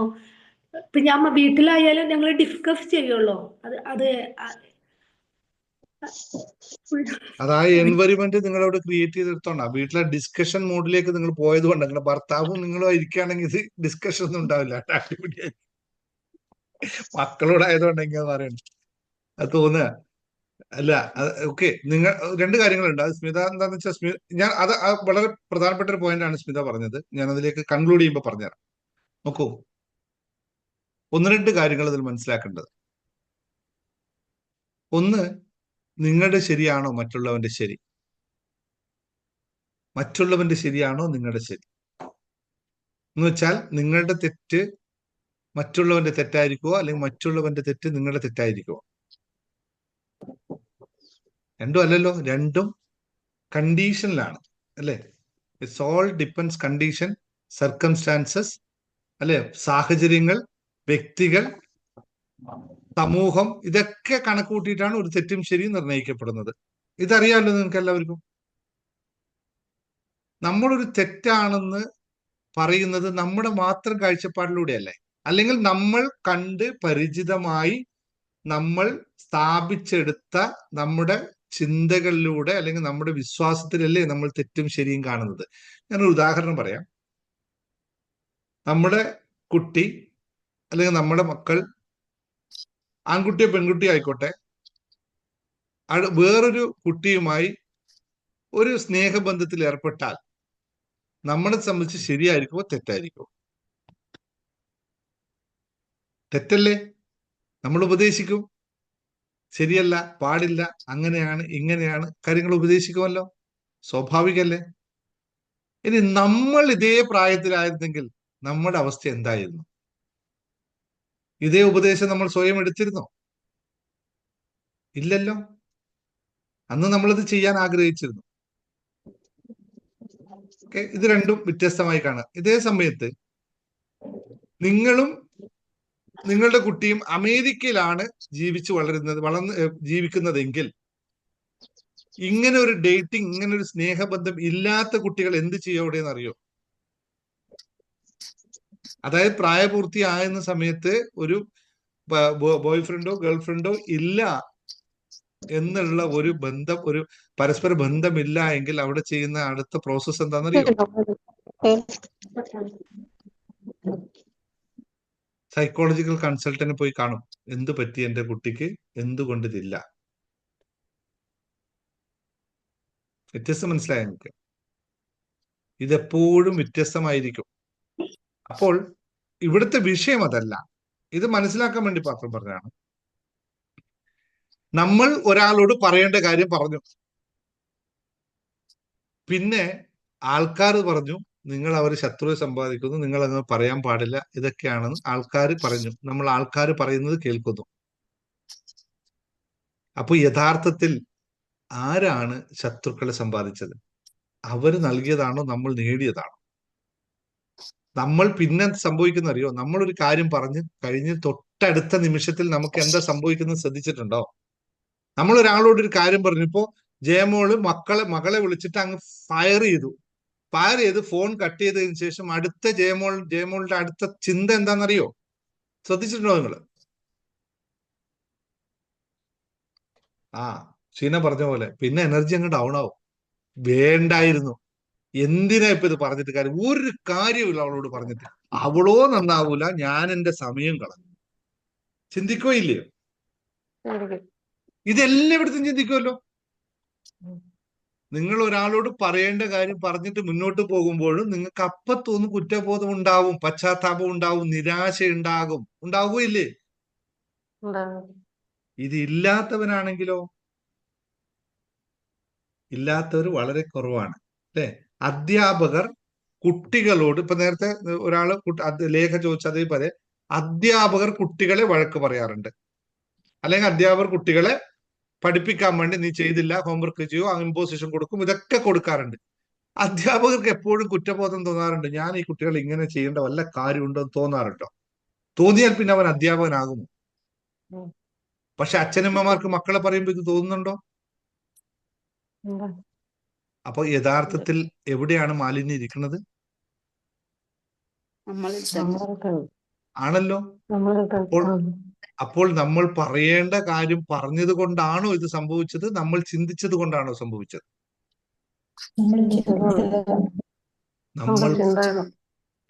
പറയേണ്ട കാര്യം പറഞ്ഞതിലല്ല വിഷയമുള്ളത്, പറഞ്ഞതിന് ശേഷം അതിനെ ലോ എനർജിയിലേക്ക് ചിന്തിച്ചത് കൊണ്ടാണ്. പശ്ചാത്താപം, കുറ്റബോധം നമുക്കുള്ളതും കൊണ്ട് മാത്രമാണ് നമുക്ക് വിഷയം. അല്ലെങ്കിൽ നമ്മൾ വി ഡോണ്ട് കെയർ ഇറ്റ്. ഞാൻ പറഞ്ഞു പോയി, എന്റെ കാര്യം കഴിഞ്ഞു. ഇപ്പൊ എല്ലായിടത്തും നോക്കാം, ഒരു മാനേജർ ഒരു ജോലിക്കാരനെ ഫയർ ചെയ്തു. ആ മാനേജർ കുറ്റബോധത്തോടെ പിന്നെ അടുത്ത പ്രാവശ്യം എന്തായിരിക്കും ആ കമ്പനിയുടെ അവസ്ഥ? മുന്നോട്ട് പോകാൻ പറ്റുമോ? ടീച്ചർ കുട്ടികളെ വഴക്ക് പറഞ്ഞു, അയ്യോ എന്റെ കുട്ടികളെ ഞാൻ വഴക്ക് പറഞ്ഞല്ലോ, എന്തിനാ വഴക്ക് പറഞ്ഞെന്ന് ടീച്ചർക്ക് തോന്നിക്കഴിഞ്ഞു. പിന്നെ എന്തായിരിക്കും ആ സ്കൂളിലെ കുട്ടികളുടെ അവസ്ഥ? അച്ഛനും അമ്മമാർക്കും ഏറ്റവും വലിയ പറ്റുപറ്റുന്ന അച്ഛനും അമ്മമാരും കുട്ടികളെ വഴക്ക് പറഞ്ഞിട്ട്, അയ്യോ ഞാൻ എന്റെ മോനെ കരയിപ്പിച്ചല്ലോ, മോനെ വാ മോനെ, നീ വാ, നിനക്ക് ഞാൻ പിസ മേടിച്ചു തരാം, നിനക്ക് ഞാൻ മിഠായി മേടിച്ചു തരാം, അല്ലെങ്കിൽ മോനെ ഒരു ഗ്ലാസ് പാലും കൂടി എക്സ്ട്രാ കുടിക്കും. ഇതല്ലേ നമ്മൾ ചെയ്യുന്നത്? അത്രയും വഴക്ക് പറഞ്ഞ് കംപ്ലീറ്റ് അതിനെ തിരുത്തി കളയും. ഇത് യഥാർത്ഥ ചെയ്യുന്നത്. അപ്പൊ യഥാർത്ഥത്തിൽ മാലിന്യം ഇരിക്കുന്നത് എവിടെയാണെന്നറിയോ? കുറ്റബോധത്തിലും പശ്ചാത്താപത്തിലും നമ്മുടെ നിരാശയിലും ഇത് കുടുങ്ങുന്നത് കൊണ്ട് മാത്രമാണ് പ്രശ്നം. മറ്റെങ്കിലും ഒരു വിഷയമില്ല. അപ്പോ ചെയ്യാവുന്ന ഏറ്റവും വലിയ കാര്യം, ഇത് നമ്മളിൽ ഉണ്ടെങ്കിൽ, നമുക്ക് ഇതിങ്ങനെ സംഭവിക്കുമെങ്കിൽ പിന്നെന്താണ് വഴി? ഇത് നമുക്ക് അങ്ങനെ സംഭവിക്കുന്നു, ശരി, ഇത് മാറ്റാൻ പറ്റിയില്ല നമുക്ക്. അടുത്ത വഴി എന്താണ്? ആരും പറയുന്ന കേൾക്കാൻ പോകുന്നു. ഏ ആരും പറയുന്ന കേൾക്കരുത്, നമ്മളെ പറയാതിരിക്കുക, കേൾക്കാതിരിക്കുക, കഴിഞ്ഞു. നമുക്ക് നമ്മുടെ വഴി കൊണ്ടുപോകാം. അത് പറഞ്ഞുകൊണ്ട് നമുക്ക് മാറ്റില്ല, നമ്മൾ അങ്ങോട്ട് പൊക്കളയാ. ഇതേ വഴിയുള്ളൂ. എളുപ്പല്ലേ? നമുക്ക് രണ്ട് കാര്യങ്ങൾ തീരുമാനിക്കും. ഒന്നിക്കൽ ഡു ഓർ ഡൈ എന്ന് കേട്ടിട്ടില്ലേ? ഒന്നിക്കൽ നിങ്ങൾ പറഞ്ഞതിൽ നിങ്ങൾ കുറ്റബോധം ഉണ്ടാവാൻ പാടില്ല, നിരാശ ഉണ്ടാവും. ഞാൻ പറഞ്ഞു, ചെയ്യേണ്ടത് ചെയ്തു, പറഞ്ഞു, പോയി. Keep going, just go it. പോയിക്കൊണ്ടേ ഇരിക്കുക. നിങ്ങൾ അതിൽ നോക്കേണ്ട ആവശ്യമില്ല. അവരെന്ത് വിചാരിക്കുന്നു, നിങ്ങൾ എന്തിനാ നോക്കുന്നത്? അവര് ശത്രു. എങ്ങനെയാ അവൻ ശത്രു ആവുന്നത്? നിങ്ങളുടെ ശത്രുവായി തീരുന്ന ഒരാൾ ഞാൻ ശത്രുവാണെന്ന് പ്രഖ്യാപിച്ചിട്ട് അമ്പും വില്ലും കൊലച്ചിട്ട് വരുന്നുണ്ടോ? അയക്കാനായിട്ടില്ലല്ലോ. ആ മിണ്ടാണ്ട് അവിടെ ഇരിക്കുകയല്ലേ. പിന്നെ അവൻ ശത്രുവാണ് നമ്മളാ തീരുമാനിക്കും. നമ്മൾ അവനോട് മിണ്ടാൻ പോകുമ്പോ പറയും, ആ ഇവൻ എന്തോ എന്നോടൊരു കാര്യമുണ്ട്, അതുകൊണ്ട് ഞാൻ ഇവനോട് മിണ്ടില്ല.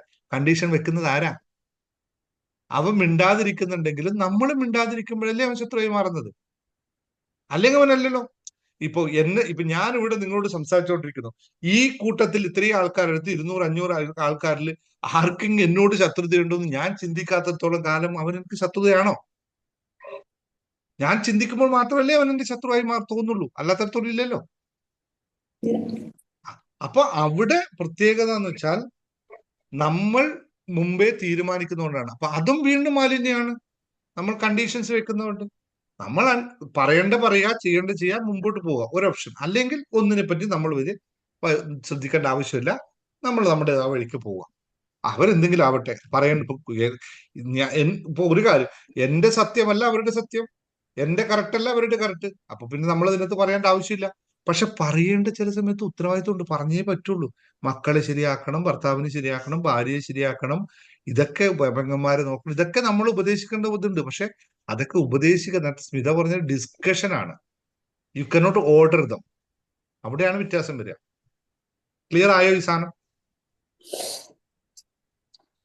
ഇല്ലല്ലേ? By practice. ഒരു കാര്യം മാത്രം മനസ്സിലാക്കുക, നിങ്ങൾ ഉപദേശിച്ചത് കൊണ്ട് മാത്രമല്ല ഈ ലോകം നന്നായിട്ടുള്ളത്. നിങ്ങൾ ചില റെസ്പോൺസിബിലിറ്റി ഫില്ല് ചെയ്ത് കൊടുത്താൽ മാത്രം മതി, ബാക്കിയെല്ലാം ശരിയായിക്കോളും, എല്ലാം നടക്കും. ഞാൻ നേരത്തെ പറഞ്ഞ പോലെ കുട്ടികളെ ഉപദേശിച്ച്, നിങ്ങൾ വരച്ച വരയിലൂടെ നിൽക്കാനാണ് കുട്ടിയെങ്കിൽ പിന്നെ ആ കുട്ടിക്ക് നിങ്ങൾ തമ്മിൽ എന്ത് വ്യത്യാസമുള്ളത്? ഇല്ലല്ലോ. അവൻ അവന്റെ ജീവിതം, നമ്മൾ നമ്മുടെ ജീവിതം. ഭാര്യമാര് പറഞ്ഞെടുത്ത് നിൽക്കുകയാണ്, പിന്നെ ഭർത്താവിന്റെ ജീവിതം എന്താണ്? അല്ലെങ്കിൽ ഭാര്യ ഭർത്താവ് പറഞ്ഞ പോലെയാണ് ജീവിക്കുന്നതെങ്കിൽ പിന്നെ ഭാര്യയും ഭർത്താവും തമ്മിൽ എന്ത് വ്യത്യാസമുള്ളത്? രണ്ടല്ലേ, രണ്ട് ഇൻഡിവിജ്വൽസ് അല്ലേ? അതിനൊന്ന് അംഗീകരിക്കുക, അതിനനുസരിച്ച് നിൽക്കുക. ഓക്കെ. എന്നെ നേരത്തെ ആര് ചോദിച്ചു? ലേഖ ചോദിച്ച, ടീച്ചർ ലേഖ പറയൂ, എന്താണ് ഡൗട്ടത്? സാറേ ഒരു കാര്യം, അപ്പം ഇതിനൊരു ഉത്തരം എന്ന് പറയുന്നത് നമ്മൾ ഓർഡർ ചെയ്യരുത്, ഡിസ്കഷൻ മാത്രമേ കുട്ടികളോടായാലും ഫാമിലിയിലോടായാലും. ഞാൻ അത് തന്നെയാണ് ഞാൻ ഉദ്ദേശിച്ചത് സാർ. പക്ഷെ എനിക്ക് ആൻസർ കിട്ടി, സാറിന്റെ ഈ മറുപടിയിൽ എനിക്ക് ആൻസർ കിട്ടി സാർ. എനിക്കിനി അതിലെ സംശയമില്ല. ശ്രീജ ചോദിച്ചത് സാർ പറഞ്ഞു, സാർ പറഞ്ഞ അതല്ലേ അതിന്റെ കറക്റ്റ് ആൻസർ. അല്ല, ഒരു മിനിറ്റ്, ശ്രീജ സംസാരിക്കട്ടെ. പറഞ്ഞു ശ്രീജ. സാർ ഇപ്പൊ പറഞ്ഞപ്പോ എനിക്ക് തോന്നി, എനിക്ക് മനസ്സിലായത്, അപ്പൊ നമ്മൾ മക്കളോടായാലും ആരോടായാലും നമ്മൾ ഓർഡർ ചെയ്യാതെ ഒരു നല്ല രീതിയിലുള്ള ഡിസ്കഷൻ, അതാണ് കറക്റ്റ് മെത്തേഡ് അല്ലേ? തീർച്ചയായിട്ടും. നമ്മുടെ കുടുംബത്തിനെ, അല്ലെങ്കിൽ അല്ലെ, അതിനൊരു പേര് മലയാളത്തിൽ കുടുംബം എന്നാണ് അല്ലെ, ഫാമിലി എന്ന് പറയുന്നതിനേക്കാൾ നമുക്കെല്ലാം ഒരു വാല്യൂ കുടുംബം അല്ലേ? നമ്മൾ കുട്ടികളെ ഓർഡർ ചെയ്തിട്ട് ഇന്നതേ നീ ചെയ്യാവൂ എന്ന് പറയുന്ന രീതി നമുക്കുണ്ട് അല്ലെ? പൊതുവെ നമുക്ക് അങ്ങനെയാണ് രീതി നമ്മൾ എടുക്കുന്നത്. വെൻ യു ഓർഡർ സംബഡി, എന്താണ് നമ്മൾ ഓർഡർ ചെയ്യുക? നിഷ്കർഷിക്കുകയാണ്, ഇതാണ് നീ ചെയ്യേണ്ടത്, ഇത് ചെയ്താലേ നീ ശരിയാവുള്ളൂ അല്ലെ? അങ്ങനെയെങ്കിൽ ഞാൻ ശരിയായിരിക്കണ്ടേ? ഞാൻ 100% കറക്റ്റ് ആയാലല്ലേ ഇന്ന് പോയാൽ നീ കറക്റ്റ് ആവും എന്ന് പറയാൻ പറ്റുള്ളൂ. അങ്ങനെ ആരെങ്കിലും ഈ ലോകത്തുണ്ടോ? ഇല്ല. അങ്ങനെ ഒരാളുണ്ടാകും. അപ്പോൾ നമ്മൾ ഒരു ഓർഡർ ചെയ്യുന്ന തെറ്റായ പ്രവണതയല്ലേ? അതെ. ഓക്കെ. ഇനി കുട്ടിയെ പറഞ്ഞ് മനസ്സിലാക്കി, നമ്മുടെ മസ്തിഷ്കവും അവന്റെ മസ്തിഷ്കവും രണ്ടാണ്. ഞാൻ ഒരു യെല്ലോ കളർ കാണുമ്പോൾ എനിക്ക് പെട്ടെന്ന് ഓർമ്മ വരുന്നത് സൺഫ്ലവർ ആണ്, യെല്ലോ കളർ ഞാൻ കണക്ട് ചെയ്യുന്നത്. പക്ഷെ എന്റെ ഭാര്യ യെല്ലോ കളർ കാണുമ്പോൾ അവൾക്ക് പെട്ടെന്ന് ഓർമ്മ വരുന്നത് മഞ്ഞപ്പൊടിയായിരിക്കും. ഇത് വ്യത്യാസമല്ലേ? അപ്പൊ ഞാൻ യെല്ലോ കളർ കാണുമ്പോൾ സൺഫ്ലവറിനെ പറ്റി എക്സ്പ്ലെയിൻ ചെയ്ത് ഇത് മാത്രമാണ് യെല്ലോ, ഇങ്ങനെയാണ് യെല്ലോ വരുന്നത് മാത്രം പറഞ്ഞാൽ അവർക്ക് കണക്ട് ചെയ്ത് വരും ഈ സാധനം. വ്യത്യസ്തമായിരിക്കുമല്ലോ. ഇത് ഓരോ മനുഷ്യനും ചിന്താഗതി വ്യത്യാസമാണ്. അപ്പോ നമ്മൾ കമാൻഡ് ചെയ്യുകയല്ല വേണ്ടത്. നമ്മൾ ഇപ്പൊ സ്മിത പറഞ്ഞ ആ പോയിന്റ് അവിടെയാണല്ലോ വേണ്ടത്. Discussion at home. കൂടുമ്പോൾ ഇമ്പമുണ്ടാവണം കുടുംബം. പക്ഷെ ഇത് ചെറുപ്പം മുതലേ നമ്മളിൽ ഇല്ലാത്തതുകൊണ്ട് പിള്ളേര് ഡൈനിങ് ടേബിളിൽ വന്നു, അച്ഛൻ ഒരു സ്ഥലത്ത് ഇതെടുത്തിരുന്നു, അമ്മ ഒരു സ്ഥലത്ത് ഭക്ഷണം കൊണ്ടുവയ്ക്കുന്നു, മക്കളെല്ലാം ഇതെടുത്ത് വെക്കുന്നു, പരസ്പരം അങ്ങോട്ടും ഇങ്ങോട്ടും ചാറ്റിങ്. അമ്മ ബ്രിങ് വാട്ടർ, അമ്മ അല്ലേ, ഇവിടുന്ന് ചാറ്റിങ്ങിലാണ്, വാട്സപ്പിൽ മെസ്സേജ്, അമ്മ അവിടുന്ന് വെയിറ്റ് കമ്മിങ്. ഇതല്ലേ പുതിയ ട്രെൻഡ്. ഡിസ്കഷൻസ് ഇല്ലാതെ പോകുന്നു. അപ്പൊ അത് കുടുംബമല്ല, അത് വെറും കൂട് മാത്രമായി മാറും. ഒന്ന് ശ്രദ്ധിച്ചാൽ മതി. നമ്മൾ ഡിസ്കഷൻസിലൂടെ മാത്രമേ മുന്നോട്ട് പോകാം. അങ്ങനെ മാനവരാശി മുന്നോട്ട് പോയിട്ടുള്ളൂ. ഓക്കെ, റഫീഖ് എന്തോ ഹാൻഡ് റൈസ് ചെയ്ത്. ആ, ചേർന്ന് പോകാൻ പറ്റാത്തവരോട് അകന്നു നിൽക്കുകയാണ് സമാധാനത്തിനല്ല, വീട്ടിലല്ല സമൂഹത്തിൽ. ഡിസോസിയേഷൻ എന്ന് പറയും നമ്മളതിനെ. സ്മിത പറഞ്ഞത് ടൂളിൽ ശ്രദ്ധിച്ച് കൈകാര്യം ചെയ്യേണ്ട ടൂളാണത്. ഡിസോസിയേഷൻ എന്ന് പറഞ്ഞ ടൂള് നമ്മള് ജേർണി ടു ഹാപ്പിനെസ്സിൽ പഠിപ്പിക്കുന്നുണ്ട്. എങ്ങനെ ആണ് നമ്മൾ ഒരാളിൽ നിന്നും അകന്നു നിൽക്കേണ്ടത്. സാക്ഷീഭാവം, ഇത് വളരെ ഇമ്പോർട്ടന്റ് ആയ ടൂളാണ് സാക്ഷിഭാവം എന്നുള്ളത്. ഈ രണ്ട് ചോദ്യവും ഞാൻ പറഞ്ഞു ഇപ്പോഴാണ് എനിക്ക് ഓർമ്മ വന്നത്. ഈ രണ്ട് ചോദ്യവും നിങ്ങൾ ചോദിച്ചത് സാക്ഷിഭാവവുമായി ബന്ധപ്പെട്ടാണ്. സാക്ഷിഭാവത്തിൽ നമ്മൾ പ്രാക്ടീസ് ചെയ്താൽ പിന്നെ മറ്റുള്ളവരോട് ഉപദേശിക്കാനോ മറ്റുള്ളവരെ ഈ പറഞ്ഞ പോലെ പറയേണ്ടത് ഞാൻ പറഞ്ഞിരിക്കുമെന്നൊന്നും ഉണ്ടാവില്ല. അതൊന്നും സാക്ഷിഭാവത്തിൽ നമ്മൾ പ്രാക്ടീസ് ചെയ്ത് കഴിഞ്ഞാൽ ഉണ്ടാവില്ല. യെസ്, റഫീഖ് എന്തോ ചേർക്കാൻ പറഞ്ഞു റഫീഖ്. സാർ, ഈ ഒരു പോയിന്റ് പറഞ്ഞില്ലേ, ഞാൻ അഭിപ്രായം പറഞ്ഞത് കൊണ്ട് ഞാൻ ഒരുപാട് ശത്രുക്കളെ സമ്പാദിച്ചു എന്ന് പറഞ്ഞ് ആ പോയിന്റിനോട് ചേർത്തിട്ട് ഞാൻ ഒരു കാര്യം ചോദിക്കുകയാണ്. ഇപ്പൊ ഓപ്പൺ ആയിട്ട് അഭിപ്രായം പറയുമ്പോൾ ചിലപ്പോൾ എല്ലാവർക്കും അത് ഇഷ്ടപ്പെട്ടെന്ന് വരില്ലല്ലോ. അങ്ങനെ ഒരു സാഹചര്യത്തില് ഒരു ശാപം എന്ന് പറയുന്ന ഒരു സാധനം അതിന്റെ പുറകെ വരാൻ ചാൻസ് ഉണ്ടോ? ശാപം? മറ്റുള്ളവര് ഇപ്പൊ എന്ത് വിചാരിക്കും എന്ന് നമ്മൾ വിചാരിക്കുമല്ലോ. ഞാൻ അങ്ങനെ പറഞ്ഞു കഴിഞ്ഞാൽ ആൾ എന്ത് വിചാരിക്കും, ആൾക്ക് വിഷമാവോ? അതിന്റെ പുറകെ ഒരു ശാപം എന്ന് പറയുന്ന ഒരു കോൺസെപ്റ്റ് വരുമോ? അതിനെങ്ങനെയാണ് നമ്മൾ നോക്കിക്കാണേണ്ടത്, ഈ ശാപം എന്ന് പറയുന്ന സാധനത്തെ? യഥാർത്ഥത്തിൽ ശാപം എന്ന് പറഞ്ഞ എന്താണ്?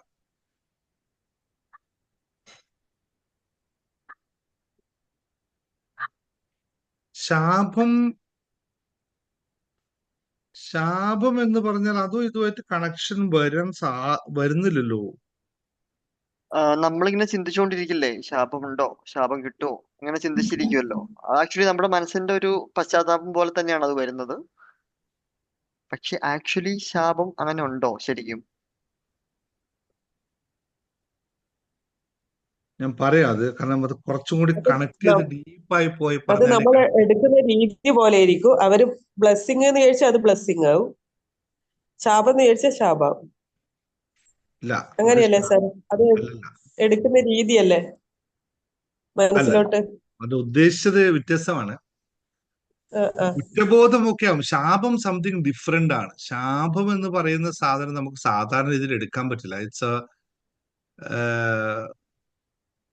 അതൊരു ബാഡ് എനർജി ക്രിയേഷൻ ആണ്. ശാപം കൊണ്ട് ഉദ്ദേശിക്കുന്ന ഒരു ബാഡ് എനർജി സ്പ്രെഡ് ചെയ്യാണ്. അപ്പോൾ അതിനകത്ത് നമുക്കൊരു ശാപം ഒരാൾക്ക് ഏൽപ്പിക്കണമെങ്കിൽ നമ്മൾ ഒരു ബാഡ് എനർജി ക്രിയേറ്റ് ചെയ്ത് അങ്ങോട്ട് സ്പ്രെഡ് ചെയ്യണം, ത്രോ ചെയ്യണം. പക്ഷെ ഈ പ്രോസസ്സിൽ അങ്ങനെ ഒരു ബാഡ് എനർജി ക്രിയേറ്റ് ചെയ്യില്ലല്ലോ. ഒരു ഇൻഫ്യൂരിറ്റി കോംപ്ലക്സ് ഒക്കെയല്ലേ ബിൽഡ് ചെയ്യുള്ളൂ. അതൊരു ശാപമായി മാറില്ല. ശാപം എന്ന് പറഞ്ഞാൽ purposely they are creating by intentionally they are creating a bad energy and throwing. ഇതാണ് ശാപം. അതായത് ഒരാളെ നമ്മൾ ശപിക്കുക എന്ന് പറയുമ്പോൾ ആ ശപിക്കേണ്ടതിന് തുല്യമായ എന്താണോ അയാൾക്ക് സംഭവിക്കണമെന്ന് നമ്മൾ ഭവിക്കുന്നത്, അതിനെ നമ്മൾ ഉണ്ടാക്കിയെടുക്കണം നമ്മളിൽ. അതൊരു നെഗറ്റീവ് എനർജിയാണ്. ആ നെഗറ്റീവ് എനർജി നമ്മളിൽ നിന്ന് ഉണ്ടാക്കിയിട്ട് അങ്ങോട്ട് കൊടുക്കണം. പക്ഷെ അതിന്റെ ഏറ്റവും വലിയ ഹാംഫുൾ എന്താണെന്നറിയോ? നിങ്ങൾ ശ്രദ്ധിച്ചിട്ടുണ്ടോ? ഇപ്പോ ഹൈന്ദവ രീതിയിലാണത്, രണ്ടിലുമുണ്ട്. ശപിക്കുന്നവരും ശപിക്കപ്പെട്ടവനും ഒരുപോലെ അനുഭവിക്കുന്ന സാധനമാണ് ഈ ശാപം. ഞാൻ ഒന്ന് ചോദിച്ചോട്ടെ സാർ, ആ ഒരു എൻലൈറ്റഡ് ആയിട്ട് മെന്റലി എൻലൈറ്റഡ് ആയിട്ടുള്ള ഒരു വ്യക്തി എന്ന് പറയുന്നത് he's pure in mind and thoughts. അങ്ങനെയുള്ള ഒരു സ്പിരിറ്റിന് അല്ലെങ്കിൽ അങ്ങനെയുള്ള ഒരു വ്യക്തിക്ക് ഒരിക്കലും അങ്ങനെ ഒരു നെഗറ്റീവ് എനർജി പ്രൊഡ്യൂസ് ചെയ്ത് അത് സ്പ്രെഡ് ചെയ്യിക്കാൻ സാധ്യമാകുമോ? പറ്റും. കാരണം നമ്മൾ എപ്പോഴും നമ്മളിപ്പോ ഫോക്കസ് ചെയ്തിരിക്കുന്നത് എൻലൈറ്റ്മെന്റ് മീൻസ് പോസിറ്റിവിറ്റി ആണ്. രണ്ടും പോസിബിൾ ആണ്. Enlightenment you can be in A negative way, you can be in positive വേ. രണ്ടും പോസിബിൾ ആണ്. അതായത് രാത്രിയെ സ്നേഹിക്കുന്നവരുമുണ്ട്, പകലിനെ സ്നേഹിക്കുന്നവരുമുണ്ട്. വെളിച്ചത്തെ ഉപാസിക്കുന്നവരുമുണ്ട്, അന്ധകാരത്തെ ഉപാസിക്കുന്നവരുമുണ്ട്. വ്യത്യാസം എവിടെയെന്ന് വെച്ച് കഴിഞ്ഞാൽ അന്ധകാരത്തെ ഉപാസിക്കുന്നവർ എത്ര അന്ധകാരം കൂടിയോ അത്രയും അവർക്ക് ശക്തി കൂടും. വെളിച്ചത്തെ ഉപാസിക്കുന്നവർ എത്ര തന്നെ വെളിച്ചം വരുന്നു അത്രയും അവർക്ക് ശക്തി കൂടും. ഇത് പ്രപഞ്ച സത്യമാണ്. ഞാൻ ഉദ്ദേശിച്ചത് പോസിറ്റീവ്ലി എൻലൈറ്റഡ് ആയ വ്യക്തികൾ. അവർക്കത് ഉണ്ടാവില്ലല്ലോ. അതുകൊണ്ടാണ് ഞാൻ ചോദിച്ചത് സാർ. അപ്പൊ അങ്ങനെയുള്ള ഒരു വ്യക്തിയെ, അപ്പൊ അങ്ങനെ എനർജി പ്രൊഡ്യൂസ് ചെയ്യാത്ത ഒരു വ്യക്തിയെ ഒരു നെഗറ്റീവ് എനർജി അഫക്ട് ചെയ്യുമോ? വേറൊരാൾ അങ്ങനെ ശപിച്ചു എന്ന് പറഞ്ഞിട്ട് അവരെ ആ നെഗറ്റീവ് എനർജി അഫക്ട് ചെയ്യുമോ? ഇവിടെ മനസ്സിലാക്കേണ്ട പ്രധാനമായ സ്പിരിച്വാലിറ്റിയുടെ ഏറ്റവും അൾട്ടിമേറ്റ് പോയിന്റ്സ് ആണ് ഈ പറയണേ. അതിനകത്ത് നമ്മൾ മനസ്സിലാക്കേണ്ട കാര്യം എന്ന് വെച്ചാല് നെഗറ്റീവ് എനർജി ഇല്ലാത്ത ഒരു പോസിറ്റീവ് എനർജി ഇല്ല. പോസിറ്റീവ് എനർജി ഇല്ലാതെ നെഗറ്റിവിറ്റി ഇല്ല. രണ്ടും പൂരിതങ്ങളാണ്. എൻലൈറ്റ്മെന്റ് ആവുക എന്ന് പറഞ്ഞാൽ നെഗറ്റീവ് എനർജിയെ ബാലൻസ് ചെയ്ത് നിർത്താനും പോസിറ്റീവ് എനർജിയെ അപ്ലിഫ്റ്റ് ചെയ്ത് കൊണ്ടുവരാനും പറ്റുന്ന ആൾക്കാണ് എൻലൈറ്റ്മെന്റ് സംഭവിക്കുക. അതായത് എനർജി ലെവൽ എന്ന് പറയുന്നത് രണ്ടും കൂടുമ്പോൾ മാത്രമാണ് എനർജി ലെവൽ. അപ്പോൾ അത് പറഞ്ഞപ്പോൾ ഞാൻ ഒരു കാര്യം കൂടി നിങ്ങളോട് ചേർത്ത് പറയാം. ഞാൻ പലപ്പോഴും ജേർണി ടു ഹാപ്പിനെസ് ക്ലാസ്സിൽ പറഞ്ഞ കാര്യം തന്നെയാണ് മറ്റുള്ളവർ പുതിയ ആൾക്കാരോട് പറയാണ്. ഈ മാലിന്യങ്ങളെ പറ്റി നിങ്ങളിപ്പോ 10 മാലിന്യങ്ങളെ പറ്റി പഠിച്ചു, അത് മാറ്റാനെ പറ്റി പറഞ്ഞു. അവിടെ ഒരാൾ ചോദിച്ചു, സാറേ ഇതൊക്കെ പറഞ്ഞു, പക്ഷെ മാലിന്യങ്ങൾ മാറ്റുന്നത് എങ്ങനെയെന്ന് പറഞ്ഞില്ല. അതുപോലെ തന്നെ ഒരിക്കലും മാലിന്യങ്ങൾ മാറ്റുക എന്ന പ്രോസസ് ഇല്ല. അങ്ങനെ പോസിബിളേ അല്ല. മാലിന്യങ്ങളെ നമ്മുടെ ആവശ്യാനുസരണം മാറ്റിയെടുക്കുക, കുറച്ചും കൂട്ടിയും എടുക്കുക എന്ന് മാത്രമേ പറ്റുള്ളൂ. ഇവിടെ എന്താണ് ആവശ്യം അതിനനുസരിച്ച് മാറ്റുക എന്നാണ് പ്രോസസ്സ്. അല്ലാതെ അതായത് ബ്ലോക്കേജുകൾ എപ്പോഴും ഉണ്ട് എന്ന് പറയുന്നത് പോലെ എപ്പോഴും അത് രൂപപ്പെടാം. പക്ഷെ അതിനെ ക്ലീൻ ആക്കി കൊണ്ടുപോകാനുള്ള കഴിവാണ് നമുക്ക് ഉണ്ടാവേണ്ടത്. ഇതാണ് പ്രധാനമായിട്ട് ശ്രദ്ധിക്കേണ്ടത്. അപ്പോ മാം ചോദിച്ച ചോദ്യത്തിന്റെ ഉത്തരം, എൻലൈറ്റ്മെന്റ് പോകുന്ന ആൾക്കാർക്ക് 2 എനർജി ഉണ്ട്. പക്ഷെ ഒന്ന് കുറച്ച് ഒന്നിനെ കൂട്ടി പോകുന്നു. അപ്പോൾ നെഗറ്റീവ് എനർജി അയാൾക്ക് ആവശ്യമാണെങ്കിൽ ഇത് അടിത്തടത്തിന് എടുക്കാൻ പറ്റും, എടുത്തിട്ടൊക്കെ സ്പ്രെഡ് ചെയ്യാം. അങ്ങനെയാണല്ലോ ഈ സാധനാ കർമ്മങ്ങളും അല്ലെങ്കിൽ ഈ പറഞ്ഞ ഉച്ചാടനം ഒക്കെ നടക്കുന്നത്. അങ്ങനെയാണ്. വലിയ നെഗറ്റീവായിട്ട് ഉപാസിക്കുന്ന ആൾക്കാരുണ്ട്. അവർ ചെയ്യുന്ന ചില കാര്യങ്ങളൊക്കെ എന്താ നമ്മൾ പറയില്ലേ, കൂടോത്രം മന്ത്രം ഇതൊക്കെ പുരാണത്തിലെ സന്യാസിമാര് ശപിച്ചത് മാതിരി എക്സാമ്പിൾ പറയുവാണെങ്കിൽ. അതെ, ചിലപ്പോഴൊക്കെ സന്യാസിമാര് ശാപവചനങ്ങൾ ഉരുവിട്ടിട്ടുണ്ടല്ലോ സാർ. ഇഷ്ടം പോലെ. അത് സാധ്യമാണ്. അല്ല, അതുകൊണ്ടല്ലേ ദുർവാസാവിന്റെ മുമ്പില് ശിവഭഗവാൻ അടക്കം തകർന്നു പോയത്. ദുർവാസാവിന്റെ മുമ്പിൽ ദേവേന്ദ്രൻ ഒന്നുമില്ലാതായി പോയതൊക്കെ അത്രയും ശക്തമാണ് ഈ സാധനം. കാരണം അത് നെഗറ്റീവ് എനർജി അത്രയും ശക്തമാണ്. അത് അകത്തുനിന്ന് എടുക്കാൻ പറ്റും അവർക്ക്. വിശ്വാമിത്രന്റെ തപസ് എന്താണ്? വിശ്വാമിത്രൻ ഏറ്റവും നല്ലതാണ് നമ്മൾ. പക്ഷെ വിശ്വാമിത്രന്റെ ശാപമൊക്കെ എത്രയും പവർഫുൾ ആണ്. ഇതൊക്കെ പോസിബിൾ ആണ്. ഇതെല്ലാം ഉണ്ട്. യെസ്, തിരിച്ചറിയാം. അപ്പോ റഫീഖ് ചോദിച്ച ചോദ്യത്തിന് അവിടെ ശാപം രൂപപ്പെടില്ല. റഫീഖ് പൊതുവേ രൂപപ്പെടില്ല. പിന്നെ ഒരാൾക്ക് ബൈ ഇന്റൻഷനലി ഓക്കെ എന്നാ പിന്നെ നീ ശപിച്ചു കളയാമെന്ന് പറഞ്ഞ് തീരുമാനിക്കുന്നവരോട് ഒന്നും പറയാനില്ല. അവിടെ അങ്ങനെ രൂപപ്പെടുന്ന പൊതുവെ കോമൺ സിറ്റുവേഷൻ രൂപപ്പെടുന്ന കുറവാണ്. ഇത്തരം സിറ്റുവേഷൻ രൂപപ്പെടില്ല. ശാപമൊക്കെ ആൾക്കാർ എപ്പോഴാന്ന് വെച്ചാൽ വേദനിക്കുമ്പോഴാണ്, മനസ്സ് വല്ലാതെ വേദനിക്കുമ്പോൾ. അതായത് നമ്മുടെ ഒരാളുടെ മനസ്സ് വല്ലാതെ വേദനിക്കുമ്പോൾ എന്താണ് സംഭവിക്കാന്നറിയോ? നമ്മൾ വല്ലാതെ വേദനിക്കുമ്പോൾ നമ്മൾ ഏറ്റവും ലോ എനർജിയിലേക്ക് പോകും. മനസ്സ് വേദനിക്കാൻ ഏറ്റവും ലോ എനർജിക്ക് പോവാണ്. അപ്പോൾ നമ്മൾ എന്ത് എടുക്കുന്നു അത് ഏറ്റവും ലോവസ്റ്റ് എനർജി ആയിരിക്കുമല്ലോ. ആ ലോവസ്റ്റ് എനർജി എടുത്തിട്ട് നമ്മൾ മറ്റൊരാൾക്ക് എറിഞ്ഞു കൊടുത്തു കഴിഞ്ഞാൽ എന്താ സംഭവിക്കുക? അവരതിൽ പെട്ട് കറങ്ങിപ്പോകും. അല്ലേ?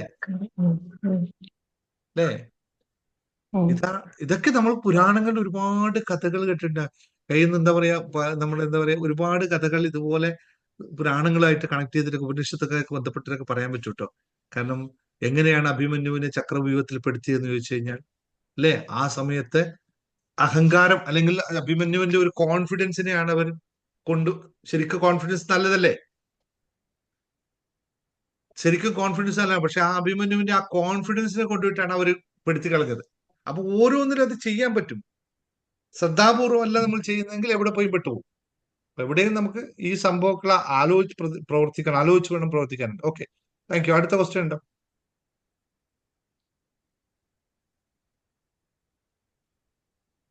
ഇല്ല, ഇവിടെ ശാപൊന്നുമില്ല. നിങ്ങൾ കണ്ടിന്യൂ ചെയ്തോളൂ. എല്ലാവരും സൈലന്റ് ആയി. ശാപം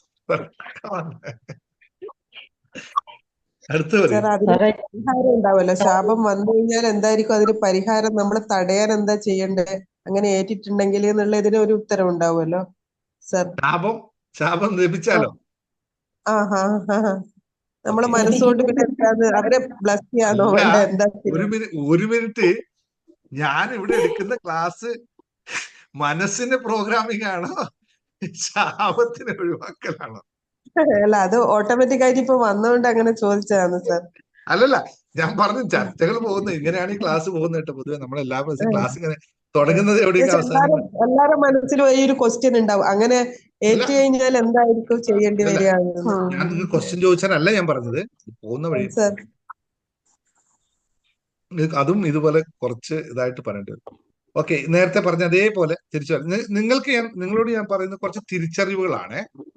ഇത് കണ്ണടച്ച് എടുക്കല്ല, നിങ്ങൾ മനസ്സിലാക്കി ചെയ്യേണ്ട പ്രോസസ്സ് മാത്രമേ ഞാനിവിടെ പറഞ്ഞുള്ളൂ. അല്ലെങ്കിൽ ഇങ്ങനെ ചെയ്യൂ അങ്ങനെ ചെയ്യൂ എന്ന് പറയുന്നതല്ല, നിങ്ങൾ മനസ്സിലാക്കേണ്ട ഒരു കാര്യമാണ്. നേരത്തെ പറഞ്ഞു, ഒരു ശാപം ഒരാള് നിങ്ങൾക്ക് നമുക്ക് അല്ലെങ്കിൽ നമുക്കൊന്നും പറയണ്ട, ഒരു ശാപം ഒരാൾക്ക് നൽകി, ശപിച്ചു ഒരാളെ. അപ്പൊ ഞാൻ പറഞ്ഞു, എന്താണ് ചെയ്യുന്നത്? ആ ശപിക്കുന്ന ആൾ എന്താണ് ചെയ്യുന്നത്? അവർക്കും അതിന്റെ ഒരു വരുന്നത് ശപിക്കുന്നയാൾ എന്താണ് മറ്റൊരാൾക്ക് ചെയ്യുന്നത്? എന്താണ് കൃത്യമായി ചെയ്യുന്നത്? എന്താണ്?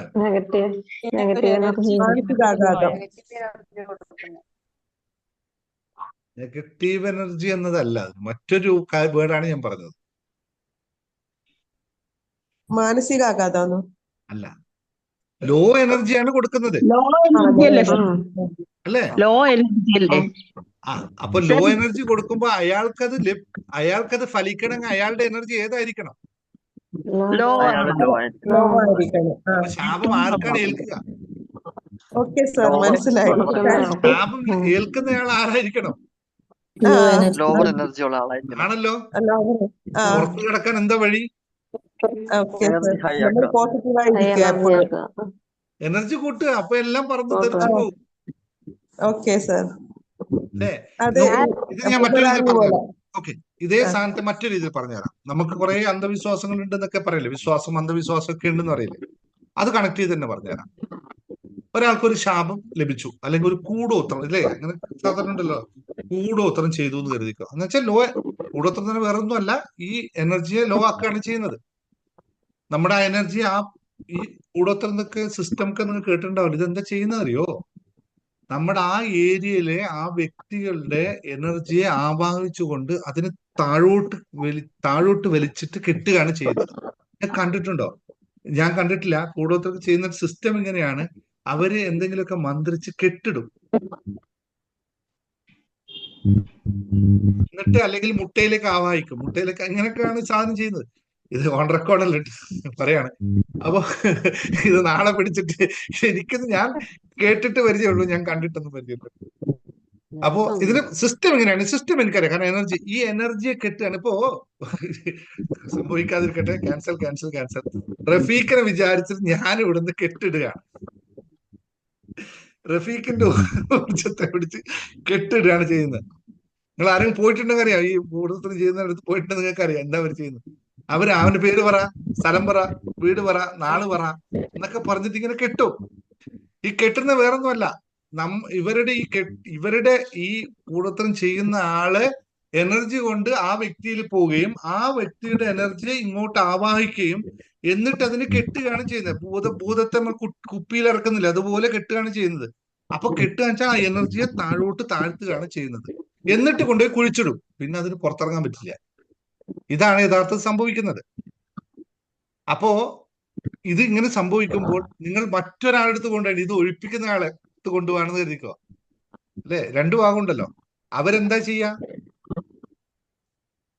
അവർ ചെയ്യുന്നത് നേരെ തിരിച്ചാണ്. ആരാണ്? റഫീഖ് എന്താണ്? വീട് എവിടെയാണ്? നാളെ എവിടെയാണ്?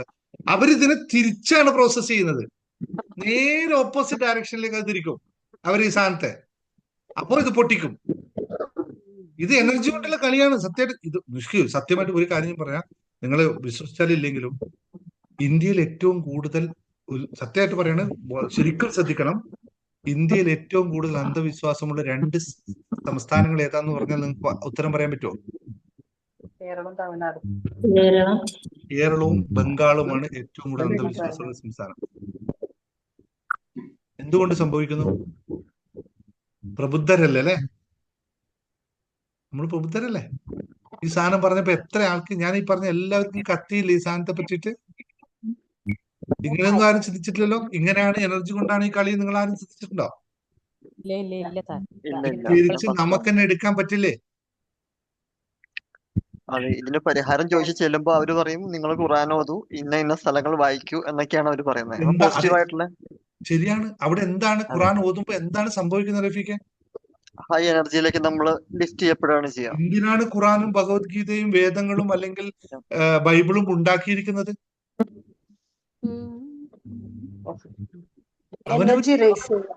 അപ്പോ ഭഗവത്ഗീതയിൽ പറഞ്ഞ ആ ഒരു വരി നിങ്ങൾ എല്ലാവരും ശ്രദ്ധിക്കണം.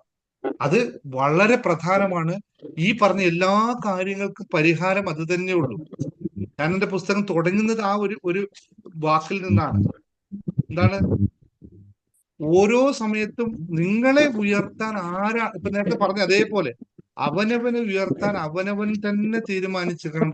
ഉദ്ധരേതാത്മാനാം നാം ആത്മാനാം വാസ്മി എന്ന് പറയുന്ന പോലെ, ഞാൻ സിനിമയുടെ കാര്യം ഒന്നും പറഞ്ഞില്ല, കൂടുതൽ കല്യാണരാമനും ഇതൊന്നല്ല. അവനവന്റെ ജീവിതത്തെ ഉയർത്താൻ അവനവന് മാത്രമേ പറ്റുള്ളൂ. നിങ്ങളുടെ എനർജിയെ കുറച്ചതും കൂട്ടിയതും നിങ്ങൾ തന്നെയാണ്. അവനവനെ ഉയർത്താൻ അവനവന് മാത്രമേ സാധിക്കുകയുള്ളൂ. ആ ബോധത്തിലൂടെ പോകുന്നയാൾക്ക് എല്ലാവർക്കും മാറ്റം ഉണ്ടാക്കാൻ പറ്റും.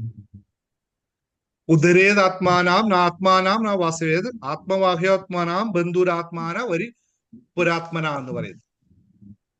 ഞാൻ പുസ്തകത്തിൽ കൃത്യമായി ആദ്യം തന്നെ എഴുതി വെച്ചു. എന്താണെന്നറിയോ? ഇതിനേക്കാളും വലിയ സൂത്രം നമുക്ക് പറയാനില്ല.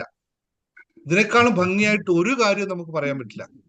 ഇപ്പൊ ഞാനിവിടെ വന്നിട്ട് ജനറേറ്റീവ് ഹാപ്പിനെസ്സിൽ പങ്കെടുക്കുന്ന ആൾക്കാരോട് പറയും, നിങ്ങൾ എല്ലാ ദിവസവും എക്സസൈസ് ചെയ്യൂ എന്ന് പറയുമ്പോൾ ആൾക്കാർ, എക്സസൈസോ? ഇത് പഠിപ്പിക്കാനാണോ സാർ ഇവിടെ വന്നത്? തുള്ളാൻ പറയാനോ അവിടുന്ന്? എനർജി കൂട്ടണമെങ്കിൽ ശരീര എനർജി കൂട്ടണം. നമുക്ക് 5 ശരീരം ഉണ്ടെന്ന് എല്ലാവർക്കും അറിയാലോ.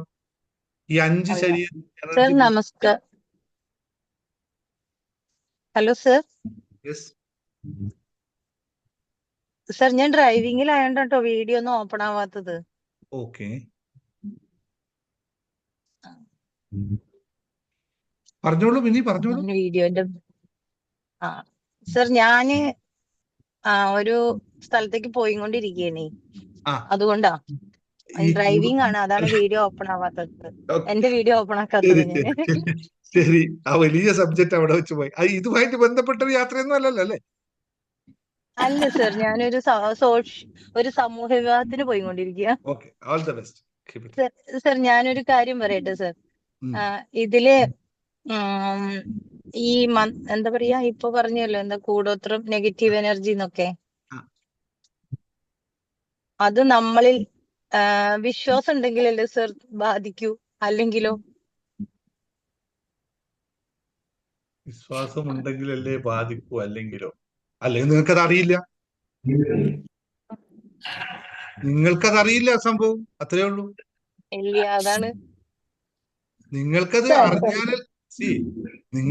അറിഞ്ഞാലല്ലേ അത് എന്താ പറയാ, ഈ സാധനത്തെ അറിഞ്ഞാൽ മാത്രമല്ലേ അത് ഉണ്ടോ ഇല്ലയോ നമുക്ക് തിരിച്ചറിയാൻ പറ്റുള്ളൂ. ആദ്യം അറിവ്, തീർച്ചയായും. പിന്നെ തിരിച്ചറിവ്. ഉണ്ടോ ഇല്ലയെന്ന് ഇത് അറിയില്ലെങ്കിൽ പിന്നെ ഒരു വിഷയമേ ഇല്ലല്ലോ, ഒരു വിഷയമേ ഇല്ലല്ലോ അത്. സർ സാർ പിന്നെ അങ്ങനെ ഉണ്ടെങ്കിലും നമ്മുടെ എനർജി ആ ലെവലിൽ അതിനേക്കാൾ ഉയരെയാണെങ്കിൽ അതിനെ തടഞ്ഞു നിർത്താൻ പറ്റും എന്ന് ഞാൻ വിശ്വസിക്കുന്നു സാർ. 2 മിനിറ്റ് തരാമെങ്കിൽ ഞാൻ എന്റെ ഒരു അനുഭവം പറയട്ടെ ഒരു സാർ. സെക്കൻഡ് അല്ല മാം, ഇതൊന്ന് ക്ലിയർ ആയിക്കോട്ടെ മിനി പറഞ്ഞത്. ആ, നീ ഇതെന്താന്നറിയോ മിനി മാം സംഭവിക്കുന്നത്? ആ ഈ ലോകത്ത് എന്തൊക്കെ കാര്യങ്ങളുണ്ട് നമുക്ക് അറിയാത്തത് ഉണ്ട് സർ, എന്ന് ഒരുപാടുണ്ട്. വെച്ചാൽ അതൊന്നും ഇല്ല എന്ന് നമുക്ക് പറയാൻ പറ്റുമോ? അതുണ്ട്, പക്ഷെ ഇല്ല. നമുക്കറിയില്ല എന്ന് വെച്ചാൽ നമ്മളെ ബാധിക്കുന്നില്ലല്ലോ. ഇപ്പോ ഫോർ എക്സാമ്പിൾ, നിങ്ങൾ കേരളത്തിലല്ലേ ഉള്ളു? ഇപ്പോ അതെ. കേരളത്തിൽ 6 മണി, നമ്മളെ സംബന്ധിച്ച് കേരളത്തിൽ 6 മണിയാകുമ്പോൾ സൂര്യൻ കിഴക്കുദിക്കുന്നു അല്ലേ? യെസ്. അതെ. അതായത് കേരളം എന്ന് പറയുന്ന സ്ഥലത്ത് സൂര്യൻ 6 മണിക്ക് ഉദിക്കുന്നു. അതാണോ യഥാർത്ഥത്തിൽ സംഭവിക്കുന്നത്? അല്ല. അതല്ലല്ലോ. പക്ഷെ അല്ല. അതേ സമയത്ത് ലണ്ടനിലാണെങ്കിൽ ആ സമയത്ത് അർദ്ധരാത്രിയാണ് താനും. അതെ. യഥാർത്ഥത്തിൽ സൂര്യൻ അവിടെ കൃത്യമായി നിൽക്കുന്നുണ്ട്, ഭൂമി കൃത്യമായി കറങ്ങുന്നുമുണ്ട്. ഇങ്ങനെ കേരളത്തിൽ മാത്രം 6 മണിക്ക് ഇത് പ്രഭാതവും, അല്ലെങ്കിൽ ഗൾഫിലെത്തുമ്പോൾ അത് 8 മറ്റൊരു സമയത്തും, മറ്റേ സമയത്ത് ഗൾഫിലെ സമയത്തും. ഇതെങ്ങനെയാണ് സംഭവിക്കുന്നത്? ഇത് നമ്മൾ ശ്രദ്ധിക്കുന്നില്ലല്ലോ. കാരണം അതിന്റെ ആവശ്യം ഇല്ല. നമുക്കില്ലല്ലോ. നമുക്ക് ഇവിടെ ഇല്ല. വെളിച്ചം വരുന്നുണ്ട്, നമ്മുടെ കാര്യം കഴിഞ്ഞു. അതിനപ്പുറത്തേക്ക് നമ്മൾ ചിന്തിക്കുന്നില്ലല്ലോ, ഇല്ല. ഇല്ലേ? ഇതേപോലെ അതെ. ഇപ്പൊ നിങ്ങളിപ്പോ ലോ ഓഫ് അട്രാക്ഷൻ പഠിച്ചിട്ടുണ്ടാവും, ഇപ്പൊ കുറച്ച് കാലങ്ങളായിട്ട് പഠിച്ചിട്ടുണ്ട്, അല്ലെങ്കിൽ നിങ്ങൾ ഈ ക്ലാസ്സിൽ വന്നപ്പോൾ കുറേ നിങ്ങളുടെ തോട്ട്സുകൾ മാറി, ചിന്തിച്ചിട്ടുണ്ടാവും. ഇപ്പോഴാണ് നിങ്ങൾക്കത് മനസ്സിലായത്, ഈ സാധനങ്ങളൊക്കെ ഇങ്ങനെയൊക്കെ ഉണ്ട് അല്ലെ? പക്ഷെ അതിനു മുമ്പ് ഈ സാധനം ഇവിടെ ഉണ്ടല്ലോ. നമ്മൾ എപ്പോഴാണോ ഈ സാധനത്തെ അറിയുന്നത്, ഒറ്റ കാര്യം കൂടി പറയാം, എളുപ്പത്തിൽ പറയാവുന്നത്. ഒരു അമ്മ നിങ്ങൾ സ്ത്രീകൾ പ്രസവിക്കുമ്പോൾ ഒരു അമ്മ 9 മാസം കുട്ടിയെ വയറ്റിലിട്ട് ചുമന്നതിന് ശേഷമാണ് പ്രസവിക്കുന്നത്. അതുവരെയും 9 മാസമായിട്ട് ആ കുട്ടി അവിടെ ജീവനോട് ഇരിപ്പുണ്ടായിരുന്നു. പുറത്തെത്തിയതിന് ശേഷമാണ് നമ്മളത് മകള് എന്ന് പറഞ്ഞിട്ട് കുട്ടിയെ വളർത്താൻ തുടങ്ങിയത് അല്ലെ? ആ പുറത്തിറങ്ങിയ ദിവസം മുതലാണ് അത് ജനിച്ചു എന്ന് നമ്മൾ പ്രഖ്യാപിക്കുന്നത്.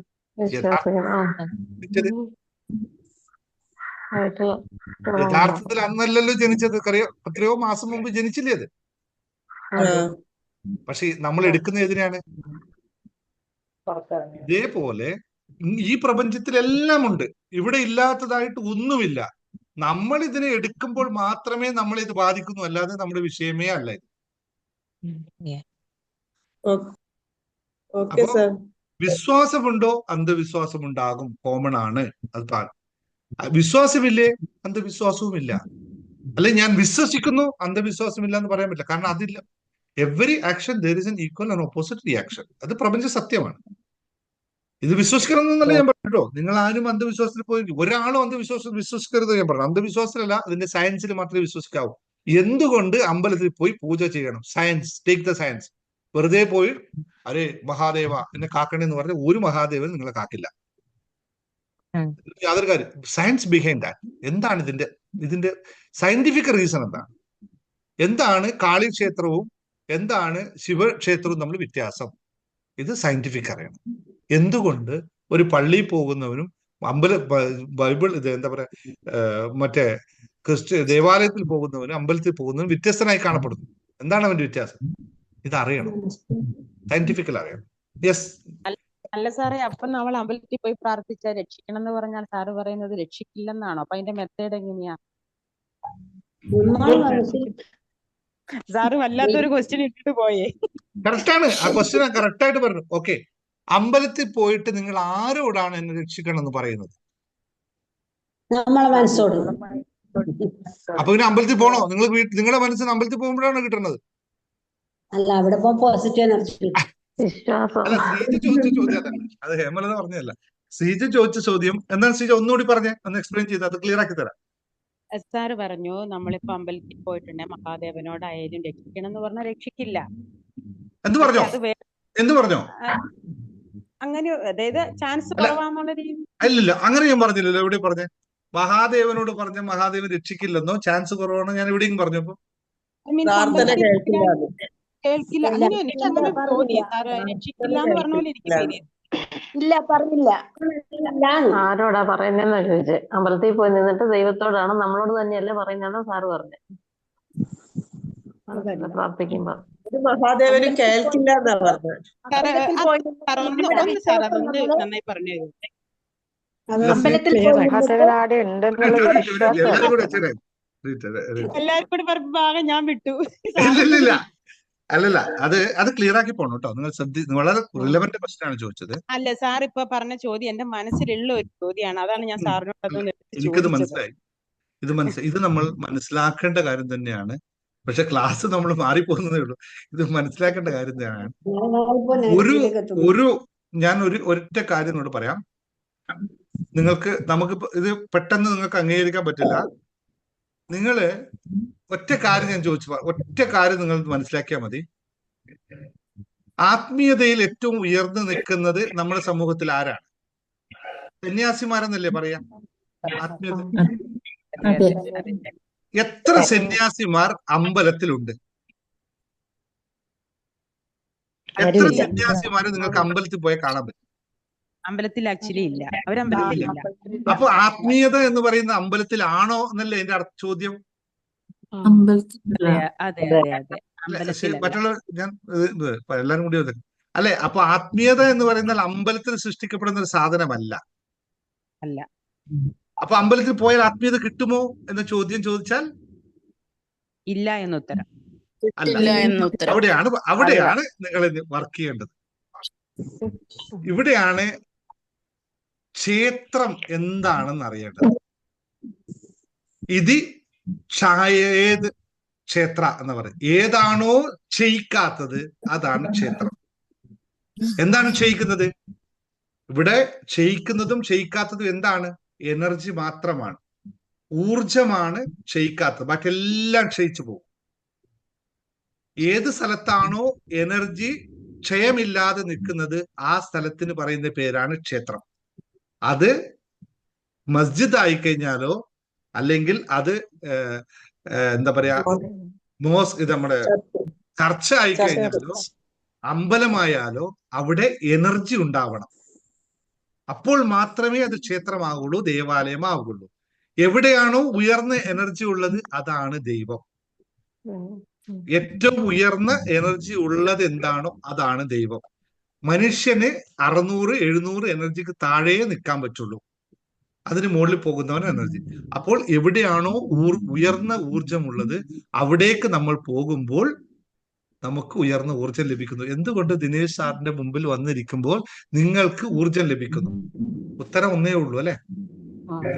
സംസാരിക്കുമ്പോൾ ഉയർന്ന ഊർജം ഞാൻ ഇവിടെ നിന്ന് നൽകുന്നതുകൊണ്ട് നിങ്ങൾക്കും ഉണർവുണ്ടാകുന്നു. ഞാനിതെല്ലാം നിർത്തി രാവിലെ എഴുന്നേറ്റിട്ട് എന്നാ പോരട്ടെ സംസാരിക്കട്ടെ എന്നും പറഞ്ഞു ഇങ്ങനെ എന്തായിരിക്കും അവസ്ഥ? പിറ്റേ ദിവസം നിങ്ങൾ പൊടി പോലും ഉണ്ടാവില്ല ഈ ഭാഗത്തല്ലേ? ഇതാണ് ക്ഷേത്രം കൊണ്ട് ഉദ്ദേശിക്കുന്നത്. പക്ഷേ നമ്മൾ കുറെ ചിട്ടവട്ടങ്ങളിലൂടെ ചില സമ്പ്രദായങ്ങളിലൂടെ അവിടുത്തെ എനർജി ഉയർത്തി നിർത്തും. ഇപ്പോ ഉദാഹരണം പറയാം. അതാണ് ഞാൻ പറയുന്നത്, മഹാദേവ ക്ഷേത്രം അല്ലെങ്കിൽ ശിവക്ഷേത്രം എന്ന് പറഞ്ഞാൽ അവിടെ ആകെയുള്ളത് എന്താണ്? ശിവലിംഗമാണ്. ശിവലിംഗത്തിൽ ഏറ്റവും കൂടുതൽ ഹൈ എനർജി പ്രൊഡ്യൂസ് ചെയ്യുന്ന ഒരു സിസ്റ്റമാണ് ശിവലിംഗം ഉള്ളത്. പക്ഷെ അത് മാത്രം മതിയോ? അത് ശ്രീകോവിലിന്റെ അകത്ത് കിടക്കുന്ന സാധനമാണ്, പുറത്തോട്ട് എത്തുന്നില്ല. അതുകൊണ്ട് മറ്റ് സമ്പ്രദായങ്ങൾ ഗോൾഡ് പ്ലേറ്റ് ചെയ്യപ്പെടുന്നു അമ്പലങ്ങൾ. എന്തിന്? എന്താണ് ഗോൾഡിൽ സംഭവിക്കുന്നത്? ഹൈ എനർജി മെറ്റലാണ് ഗോൾഡ്. അപ്പോ ക്ഷേത്രം ഗോൾഡാൽ ചുറ്റപ്പെട്ട് കഴിഞ്ഞാൽ അവിടെ കൂടുതൽ എനർജി ഉണ്ടാവും. അല്ലെങ്കിൽ അടുത്തത് ചെമ്പ് തകിട് ഉണ്ടാക്കുന്നു. എന്തിനാണ്? ചെമ്പുണ്ടാകുന്നു. പാത്രങ്ങളെല്ലാം ഓട് കൊണ്ടുണ്ടാക്കുന്നു, ബ്രോൺസ്. അതും എനർജി കൂട്ടാനുള്ള സാധനങ്ങളാണ്. മറ്റെല്ലാ കരിങ്കല്ല് കൊണ്ട് ഭിത്തികൾ നിർമ്മിക്കുന്നു. കരിങ്കൽ എന്താണ്? Reflection of energy. കരിങ്കല്ലിൽ മാത്രമേ എനർജി തട്ടിയാൽ തിരിച്ചു വരൂ. അഹല്യ കരിങ്കല്ലായി മാറിയപ്പോൾ അതിന് തൊട്ടപ്പോൾ ശ്രീരാമൻ തൊട്ടപ്പോൾ അഹല്യ പുനർജനിക്കാൻ കാരണം അഹല്യയുടെ എനർജി മുഴുവനായി കരിങ്കല്ല് അതുപോലെ ആവാഹിച്ചിട്ടുണ്ടായിരുന്നു. അത് കരിങ്കല്ല് മാത്രമേ ആവാഹിക്കാൻ പറ്റുള്ളൂ. ഇങ്ങനെ കുറെ തത്വങ്ങളുണ്ട് ഇതുമായിട്ട് ബന്ധപ്പെട്ട്. എന്തുകൊണ്ട് എല്ലാ ക്ഷേത്രങ്ങളും അല്ലെങ്കിൽ ചർച്ച ആയിക്കഴിഞ്ഞാലോ എല്ലായിടത്തും അഗർബത്തികൾ കത്തിക്കുന്നു, നല്ല സ്മെല്ലുണ്ടാവാൻ, അത് നല്ല എനർജി ഉണ്ടാക്കുന്നു. ഇത് നമ്മളെ വീട്ടിൽ നമുക്ക് ചെയ്യാൻ സാധിക്കില്ല ഒരു സാധാരണക്കാരനെ സംബന്ധിച്ച്. അവൻ അത്രയും എനർജി അവിടെ ഉണ്ടാക്കിയെടുക്കാൻ പറ്റില്ല.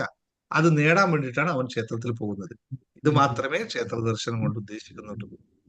ഇത്രയും കൃത്യമായി അറിഞ്ഞു കഴിഞ്ഞാൽ പിന്നെ രണ്ടാമത് പറഞ്ഞാൽ ഓക്കെ, എന്തുകൊണ്ട് മഹാകാളി, മഹാദേവി ഇങ്ങനെ വ്യത്യസ്തമായ ക്ഷേത്രങ്ങൾ ഉണ്ടാകുന്നു, വ്യത്യസ്തമായ ആരാധന ഉണ്ടാകുന്നു?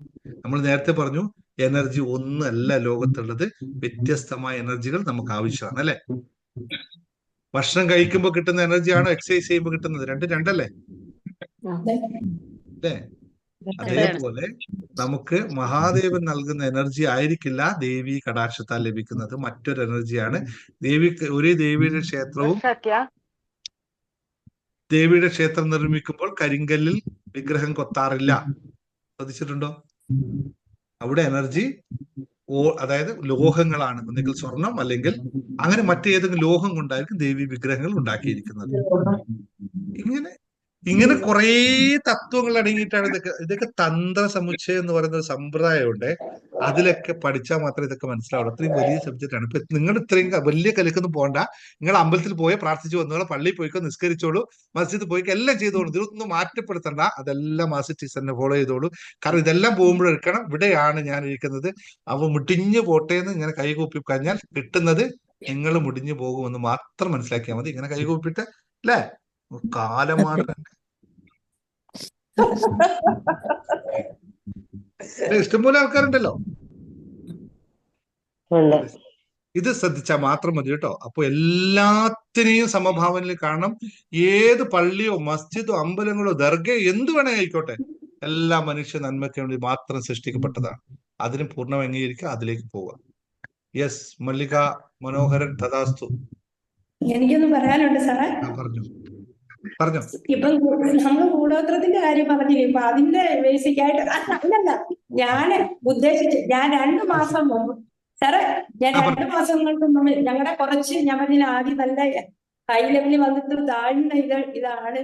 അന്നേരം ഞങ്ങൾ പറഞ്ഞത്, ഞാൻ പറഞ്ഞത് എന്തു പറഞ്ഞാൽ ഞങ്ങൾ നമ്മക്കാരെങ്കിലും കൂടോത്രം ചെയ്തതോ എന്തുമായിരിക്കും നമ്മൾ ഇങ്ങനെ ആയി പോയെന്ന്. ഞാനതിൽ വിശ്വസിക്കുന്നില്ല സാർ. കാര്യം സാറിന്റെ ക്ലാസ് തുടങ്ങിയപ്പോൾ മുതൽ എനിക്കെല്ലാം പോസിറ്റീവായി.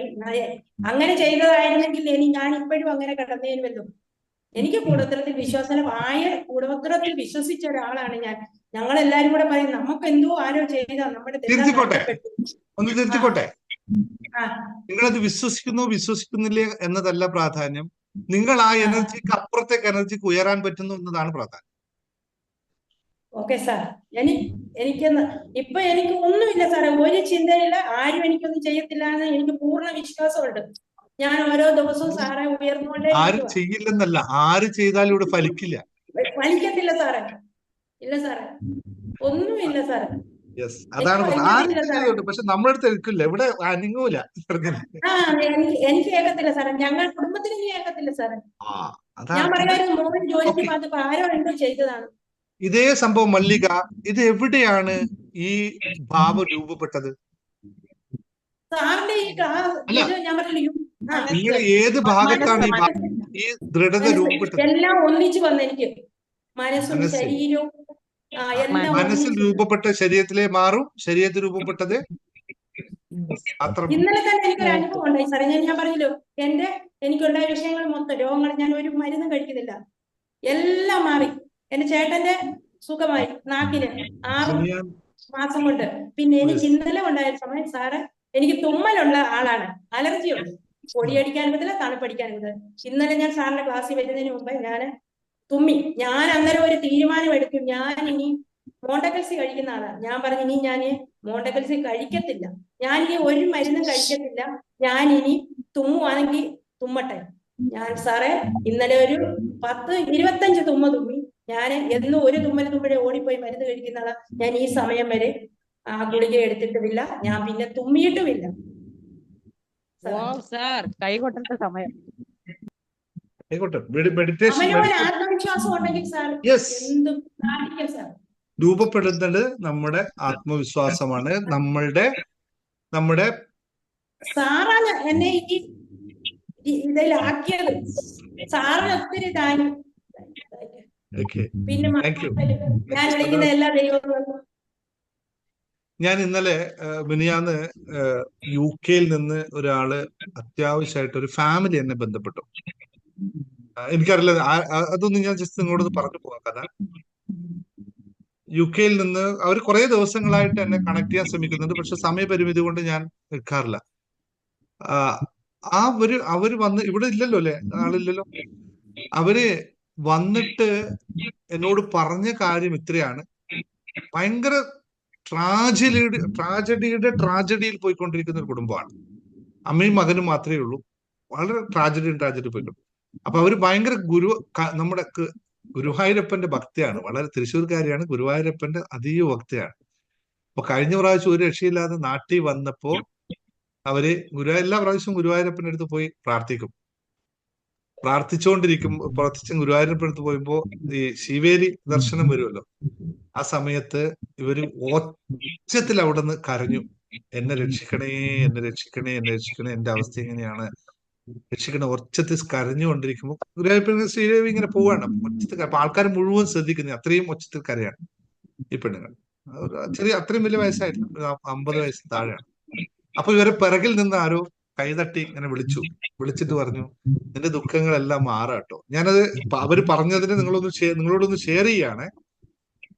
നിന്റെ ദുഃഖങ്ങളെല്ലാം മാറാട്ടോ. നിങ്ങളൊരു കാര്യം ചെയ്യൂ, ഇന്നൊരാളുടെ എന്റെ പേര് പറഞ്ഞു ഇങ്ങനെ ഒരാളുണ്ട്, ഇതൊന്ന് നിങ്ങൾ ഇവരെ വീഡിയോസ് ഒന്ന് കണ്ടാൽ മതി, നിങ്ങൾക്ക് പരിഹാരമാവെന്ന് പറഞ്ഞു. പക്ഷെ ഈ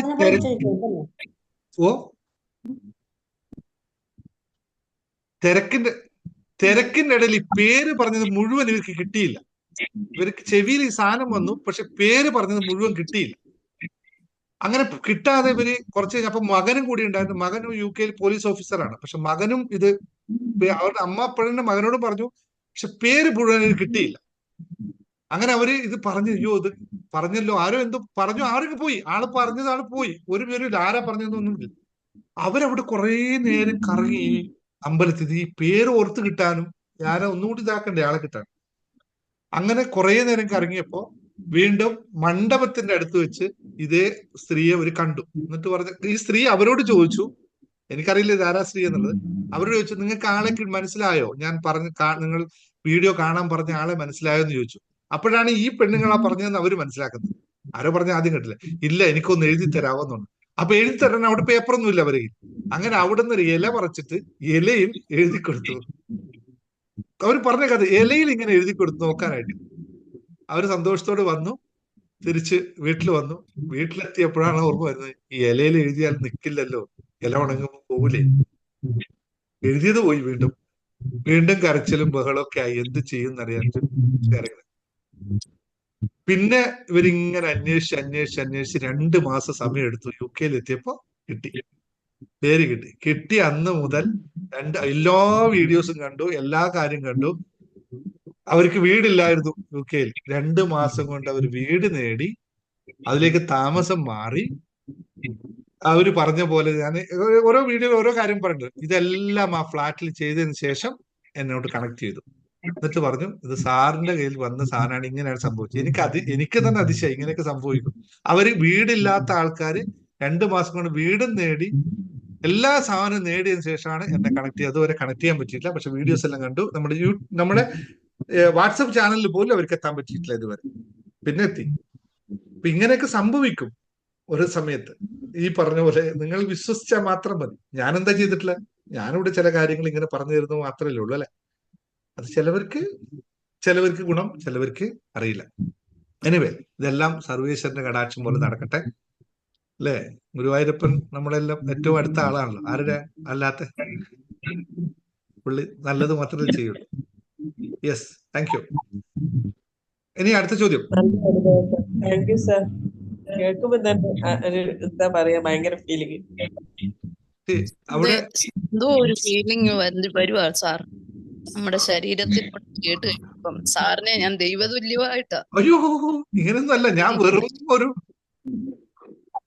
ഇത് മാത്രമാണ്, ഇങ്ങനെ പറയാൻ മാത്രമേ എനിക്ക് ഞാൻ ചെയ്യുന്നതും അറിയുന്നതും ഇവിടെ പകർന്നു നൽകാൻ പറ്റുന്നു. അത് നിങ്ങൾ അനുഭവിക്കുമ്പോൾ നിങ്ങളാണ്, നിങ്ങളുടെ മനസ്സിലാണ് മാറ്റം ഉണ്ടാക്കുന്നത്. ഇതിന് മുഴുവൻ ഉത്തരവാദി നിങ്ങളാണ്. യെസ് തിലകൻ സാർ, ഞാൻ കമന്റ് ചെയ്തായിരുന്നു. എനിക്ക് കുളിര് തോന്നുന്നു സാർ കേട്ടിട്ട്. കുളിര് തോന്നുന്നു, സത്യം പറഞ്ഞറിയിക്കാൻ പറ്റത്തില്ല സാറേ.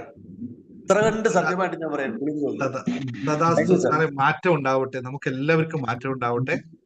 നമ്മൾ ഇവിടെ മനസ്സിലാക്കേണ്ട ഒരു കാര്യം കൂടി നിങ്ങളോട് ഇതുമായിട്ട് കണക്ട് ചെയ്ത് തന്നെ പറഞ്ഞു പോകാം. എനർജി കൂട്ടിക്കഴിഞ്ഞാൽ ഇതെല്ലാം സംഭവിക്കും. എനർജിയെ കൂട്ടി പോയാൽ മറ്റേ ജേർണി ടു ഹാപ്പിനെസ് പഠിക്കുന്നവർക്കെല്ലാം അറിയാം. എനർജിയെ കൂട്ടി കൊണ്ടുവരിക. അപ്പോൾ ഇതെല്ലാം എത്തും. ഒരു 600 എനർജിയെ എത്തിക്കഴിഞ്ഞാൽ ഒരു നമ്മുടെ എന്താ പറയുക, അൺകണ്ടീഷണൽ ആയിട്ടുള്ള സ്നേഹം, എല്ലാത്തിനെയും സമഭാവനയിലൂടെ കാണാൻ, എല്ലാത്തിനെയും സ്നേഹിക്കാനുള്ള കഴിവുണ്ടായിക്കഴിഞ്ഞാൽ ഇതെല്ലാം സംഭവിക്കും.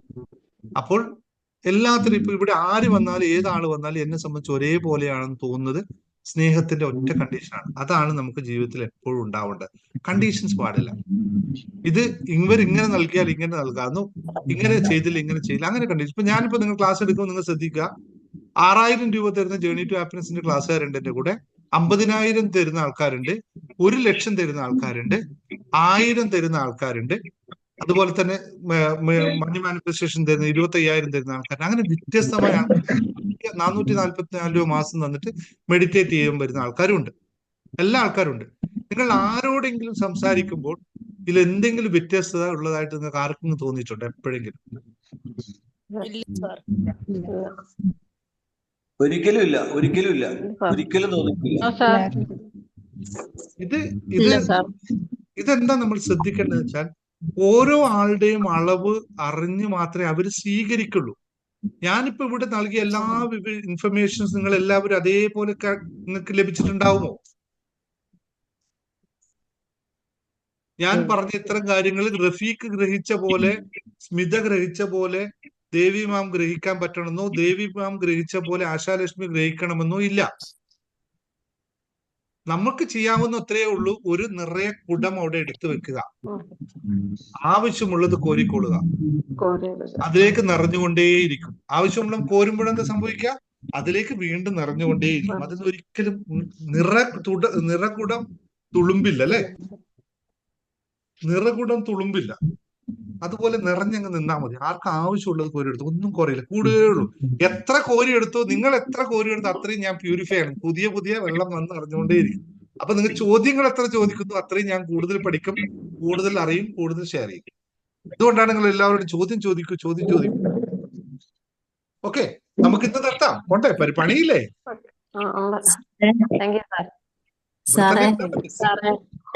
എനിക്കൊരു കാര്യം പറയാനായിരുന്നേ. അവസാനം പറയാന്ന് പറഞ്ഞിരുന്നു. പറയാം. പറയാം കേട്ടോ. ഒരു മിനിറ്റ് പറയാം. അല്ല, ഇന്ന് എന്റെ കല്യാണം കഴിഞ്ഞിട്ട് 25 വർഷം ആവുകയാണ്. അപ്പൊ എവിടെ നമ്മുടെ കണവനെവിടെ? കല്യാണം കഴിച്ച ആളെവിടെ? ആ വ്യക്തിയെ പിടിക്കുക ആദ്യം. ഉണ്ടോന്ന് അറിയില്ല, കാരണം ഇന്നാണ് ഷിഫ്റ്റിംഗ് ഒക്കെ ചെയ്യുന്നത് ഷാർജയിലോട്ട്. No problem. ആശാലക്ഷ്മി എല്ലാവിധ ആശംസകളും ആശീർവാദവും നിങ്ങൾക്ക് എന്നും കൂടെ ഉണ്ട്. എല്ലാവരും ഒന്ന് വെഡിങ് ആനിവേഴ്സറി വിഷ് ചെയ്ത ആശാലക്ഷ്മിയുടെ എന്റെ ഏറ്റവും ഫേവറേറ്റ് സ്റ്റുഡന്റ് ആണ്. എല്ലാവരും ബ്ലെസ്സിങ്ങും ആശാലക്ഷ്മിക്ക് രണ്ടുപേരും കേട്ടോ നമ്മുടെ ക്ലാസ്സിൽ. എനിക്കൊരു കാര്യം പറയണ്ടേ.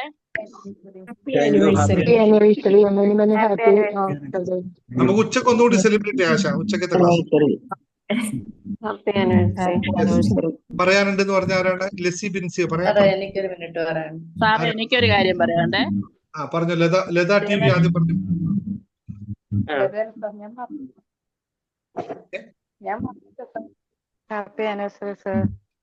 അത് പറയാനാ പറഞ്ഞത്, അറിഞ്ഞല്ല. ഇപ്പോഴാ സാർ അറിഞ്ഞത്. ശരി, ലത ടി വി എന്താ പറയാൻ? ആദ്യം പറഞ്ഞ ആൾ പറ. ഞാൻ പറഞ്ഞില്ല സാർ, ഞാനല്ല. എന്നാ പിന്നെ രമണിയാ പറഞ്ഞു സാറേ. രമണി പറ. സാറേ, ഞാൻ 2 ദിവസം മെഡിറ്റേഷനിൽ കയറിയായിരുന്നേ. 30/11 2/12. അത് കഴിഞ്ഞിട്ട് പിന്നെ എനിക്ക് എന്നും BP കൂടുക, പിന്നെ എന്നും അസുഖമായിരുന്നു. വൈകുന്നേരം ആകുമ്പോഴത്തേനും BP കൂടി ഹോസ്പിറ്റലിൽ പോവുക. അതുകൊണ്ട് ഞാൻ ക്ലാസ്സിലൊന്നും അങ്ങനെ കയറുന്നില്ല. ഒറ്റ ദിവസം കൂടി ഇന്നാണ് പിന്നെ കയറുന്നത്. അതുകൊണ്ട് സാറിന്റെ ആ കാര്യം ഒന്ന് പറയുമായിരുന്നു. ഓക്കെ, അവിടെയാണ് ഒത്തിരി പ്രത്യേകത ദിവസം കൂടി ഇരിക്കുന്നത്. ഇന്നാണ് ശ്രദ്ധിക്കണേ, ആ BP കുറക്കാൻ ഏറ്റവും ഈസിയസ്റ്റ് ആയിട്ടുള്ള വഴി എന്താണെന്ന് അറിയോ? നടക്കുക ആണോ?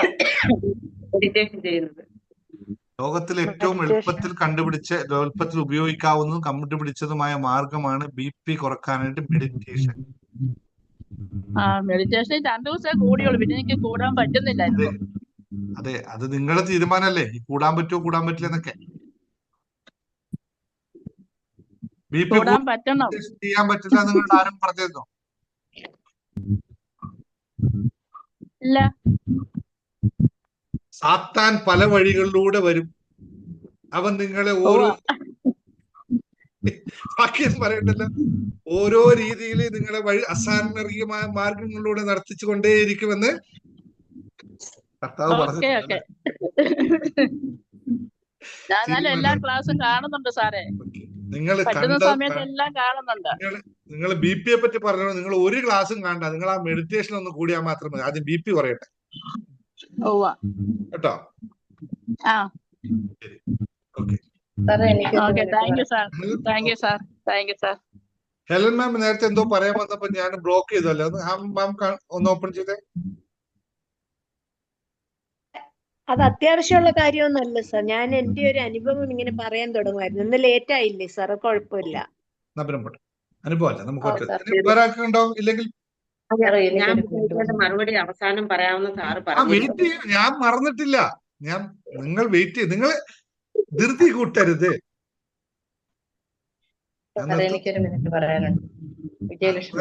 ഞാൻ ലതാംബികയിൽ വരാം. എന്താന്നറിയോ, കുറച്ച് പറയാനുണ്ട്, അതുകൊണ്ടാണ്.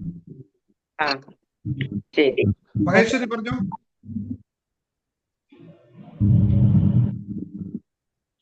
ഓക്കെ, ആരുമില്ലല്ലോ. വിജയലക്ഷ്മി പറഞ്ഞു. വിജയലക്ഷ്മി സാറേ, എനിക്കൊരു മിനിറ്റ് അല്ലാതെ വേണം സാർ. ഒരു മിനിറ്റ്, ഒരു മിനിറ്റേ എനിക്കിത് സാർ നിർത്തിയിട്ട് ഒരു മിനിറ്റ് വേണം. എന്നെ ഒറ്റക്കോ?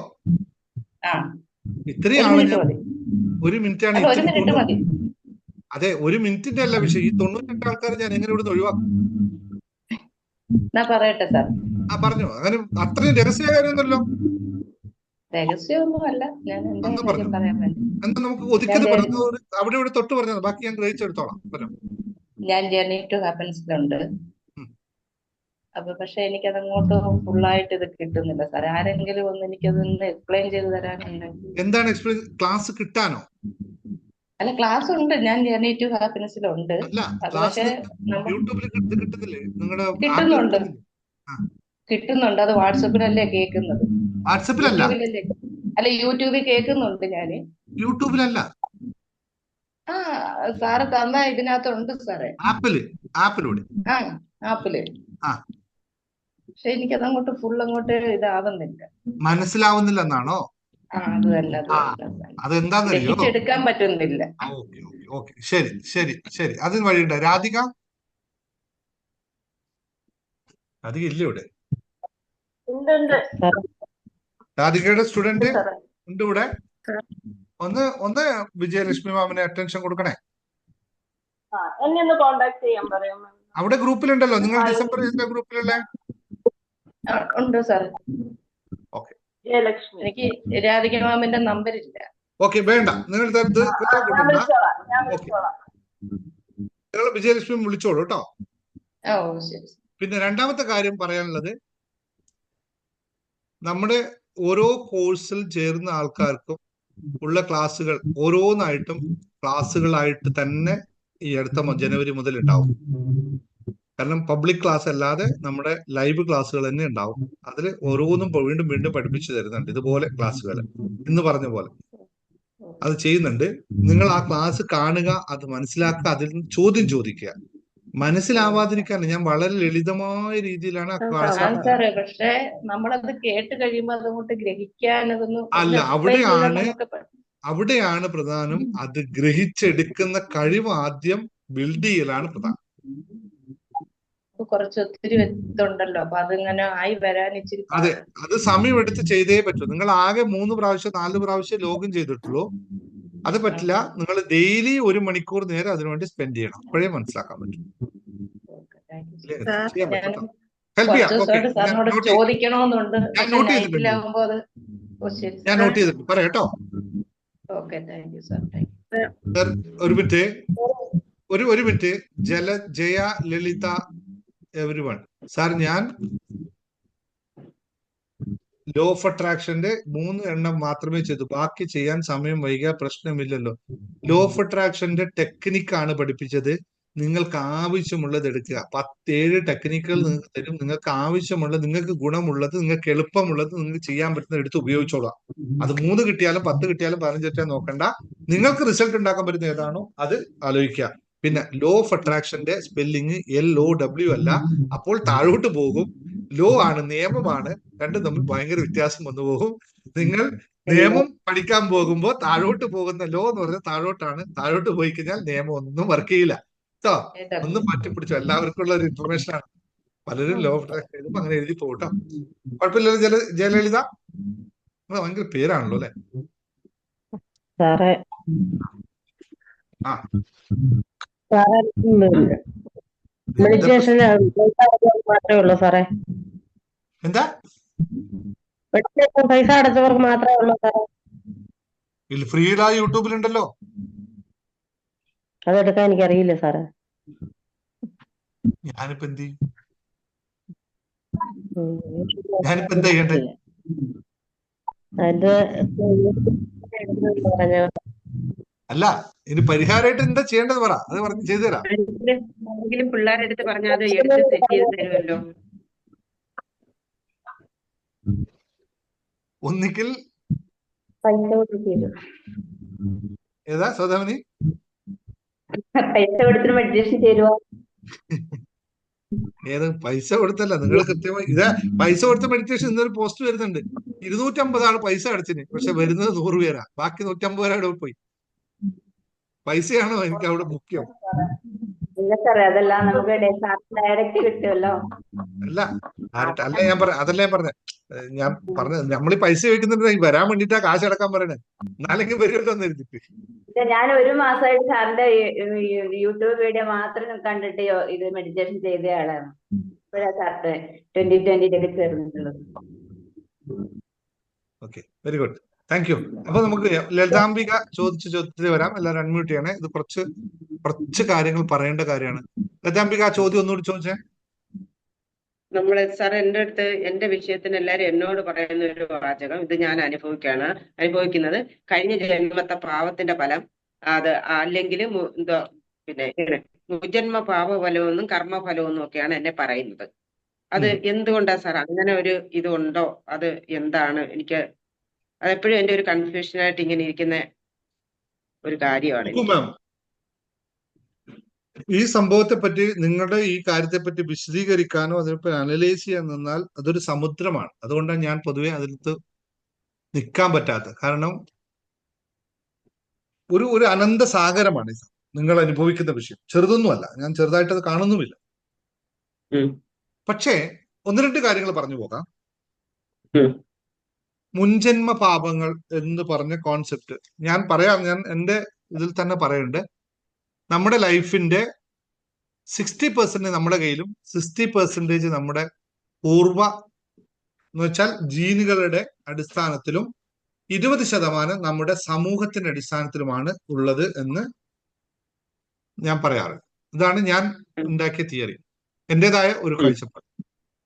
60% നമുക്ക് പറ്റും, 20% മറ്റു സാഹചര്യങ്ങൾ.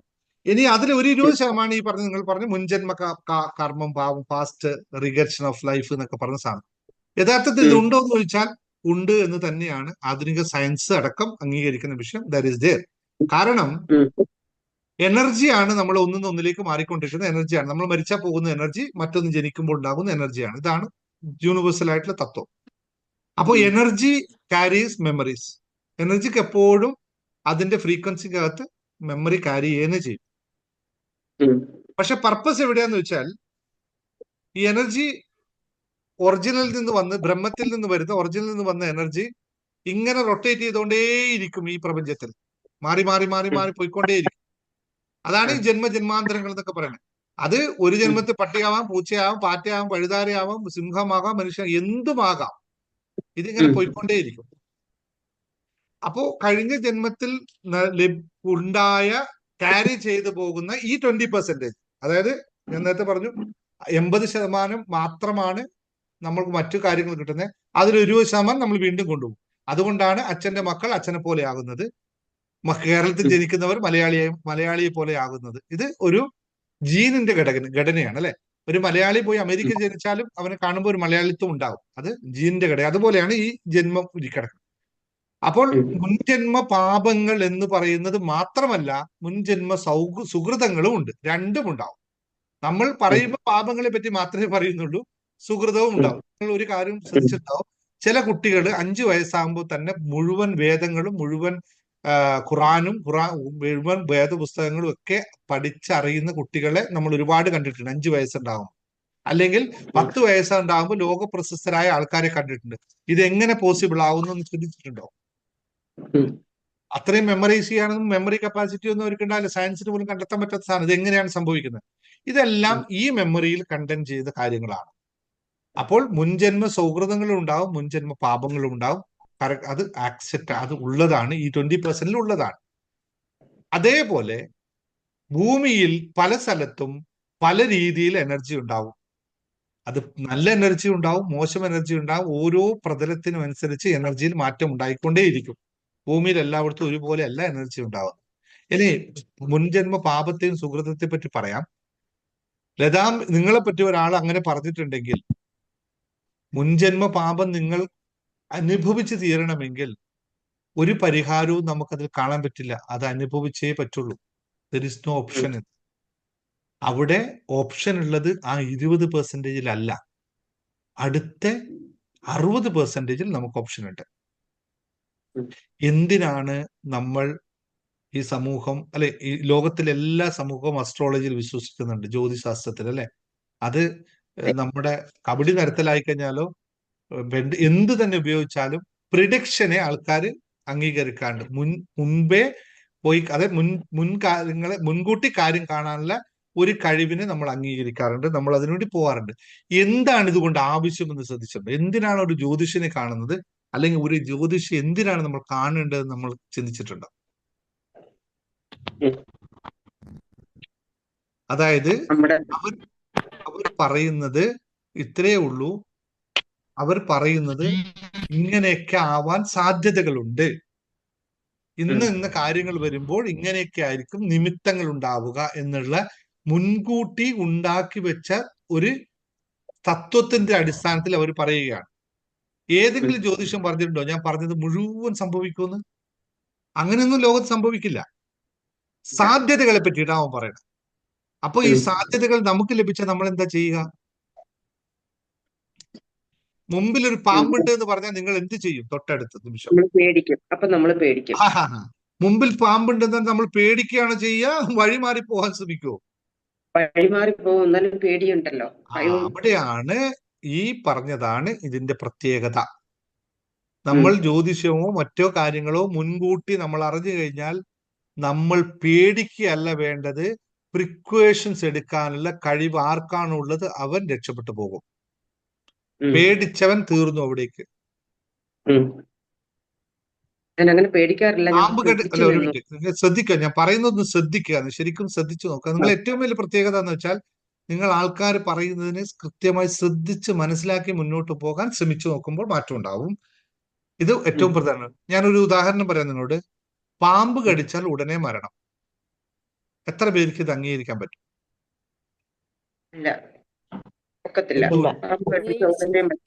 എന്തുകൊണ്ട്? കടിക്കുന്ന പാമ്പിനെ പോലെ അനുസരിച്ചിരിക്കും. അത് വിഷം ഉണ്ടെങ്കിലല്ലേ. പക്ഷേ പാമ്പ് കടിച്ചാൽ ഉടനെ മരണം എന്ന് അംഗീകരിക്കുന്ന എത്ര പേരുണ്ടാവും ഇന്നത്തെ കാലത്ത്? ഉണ്ടാവില്ലേ? സ്വാഭാവികമായിട്ടുണ്ടാവും. അപ്പോ ഈ അമേരിക്കയിൽ നടത്തിയ ഒരു പഠനമാണ്, നിങ്ങൾ ശ്രദ്ധിച്ചിട്ടുണ്ടെന്ന് അറിയില്ല. ഒരാളെ വധശിക്ഷക്ക് വിധിച്ചു. അയാളെ വധശിക്ഷയ്ക്ക് വിധിച്ചു. പക്ഷെ അവിടുത്തെ നിയമപ്രകാരം പാമ്പ് കൊത്തിയിട്ടാണ് മരണം. പാമ്പിന്റെ കടിയേറ്റ് മരിക്കണം. അങ്ങനെയാണ് ഒരു പാമ്പിനെ അതിനുവേണ്ടി ട്രെയിൻ ചെയ്ത് നിർത്തിയിട്ടുണ്ട്. ഇത് ടെസ്റ്റ് ചെയ്യാനായിട്ട് മനഃശാസ്ത്രം എന്ത് ചെയ്തു എന്ന് വെച്ചാൽ 6 മാസം അവന് ജയിലിലിട്ടു. മരണത്തിന് ദിവസമൊക്കെ ഫിക്സ് ചെയ്തു. എല്ലാം റെഡിയായി. അവൻ പാമ്പ് കടിയേറ്റ് മരിക്കാൻ തയ്യാറായി. ഇതെല്ലാം ടൈം സെറ്റ് ചെയ്തപ്പോൾ അവന് മരണത്തിന് പോയി. കണ്ണൊക്കെ കെട്ടി പാമ്പിനെ കൊണ്ടുവന്നു എന്ന് പറഞ്ഞു. പാമ്പിനെയൊക്കെ കൊണ്ടുവന്നു മരിക്കാൻ വേണ്ടി റെഡിയാക്കി വെച്ചിട്ട് അവർ പോയിട്ട് ഒരു മുട്ട സൂചി എടുത്തിട്ട് കാലിലെ ഞരവിൽ 2 കുത്തി. അവൻ ഉടനെ അവിടെ മരിച്ചു വീണു. എന്താണ് സംഭവിച്ചിട്ടുണ്ടാവുക?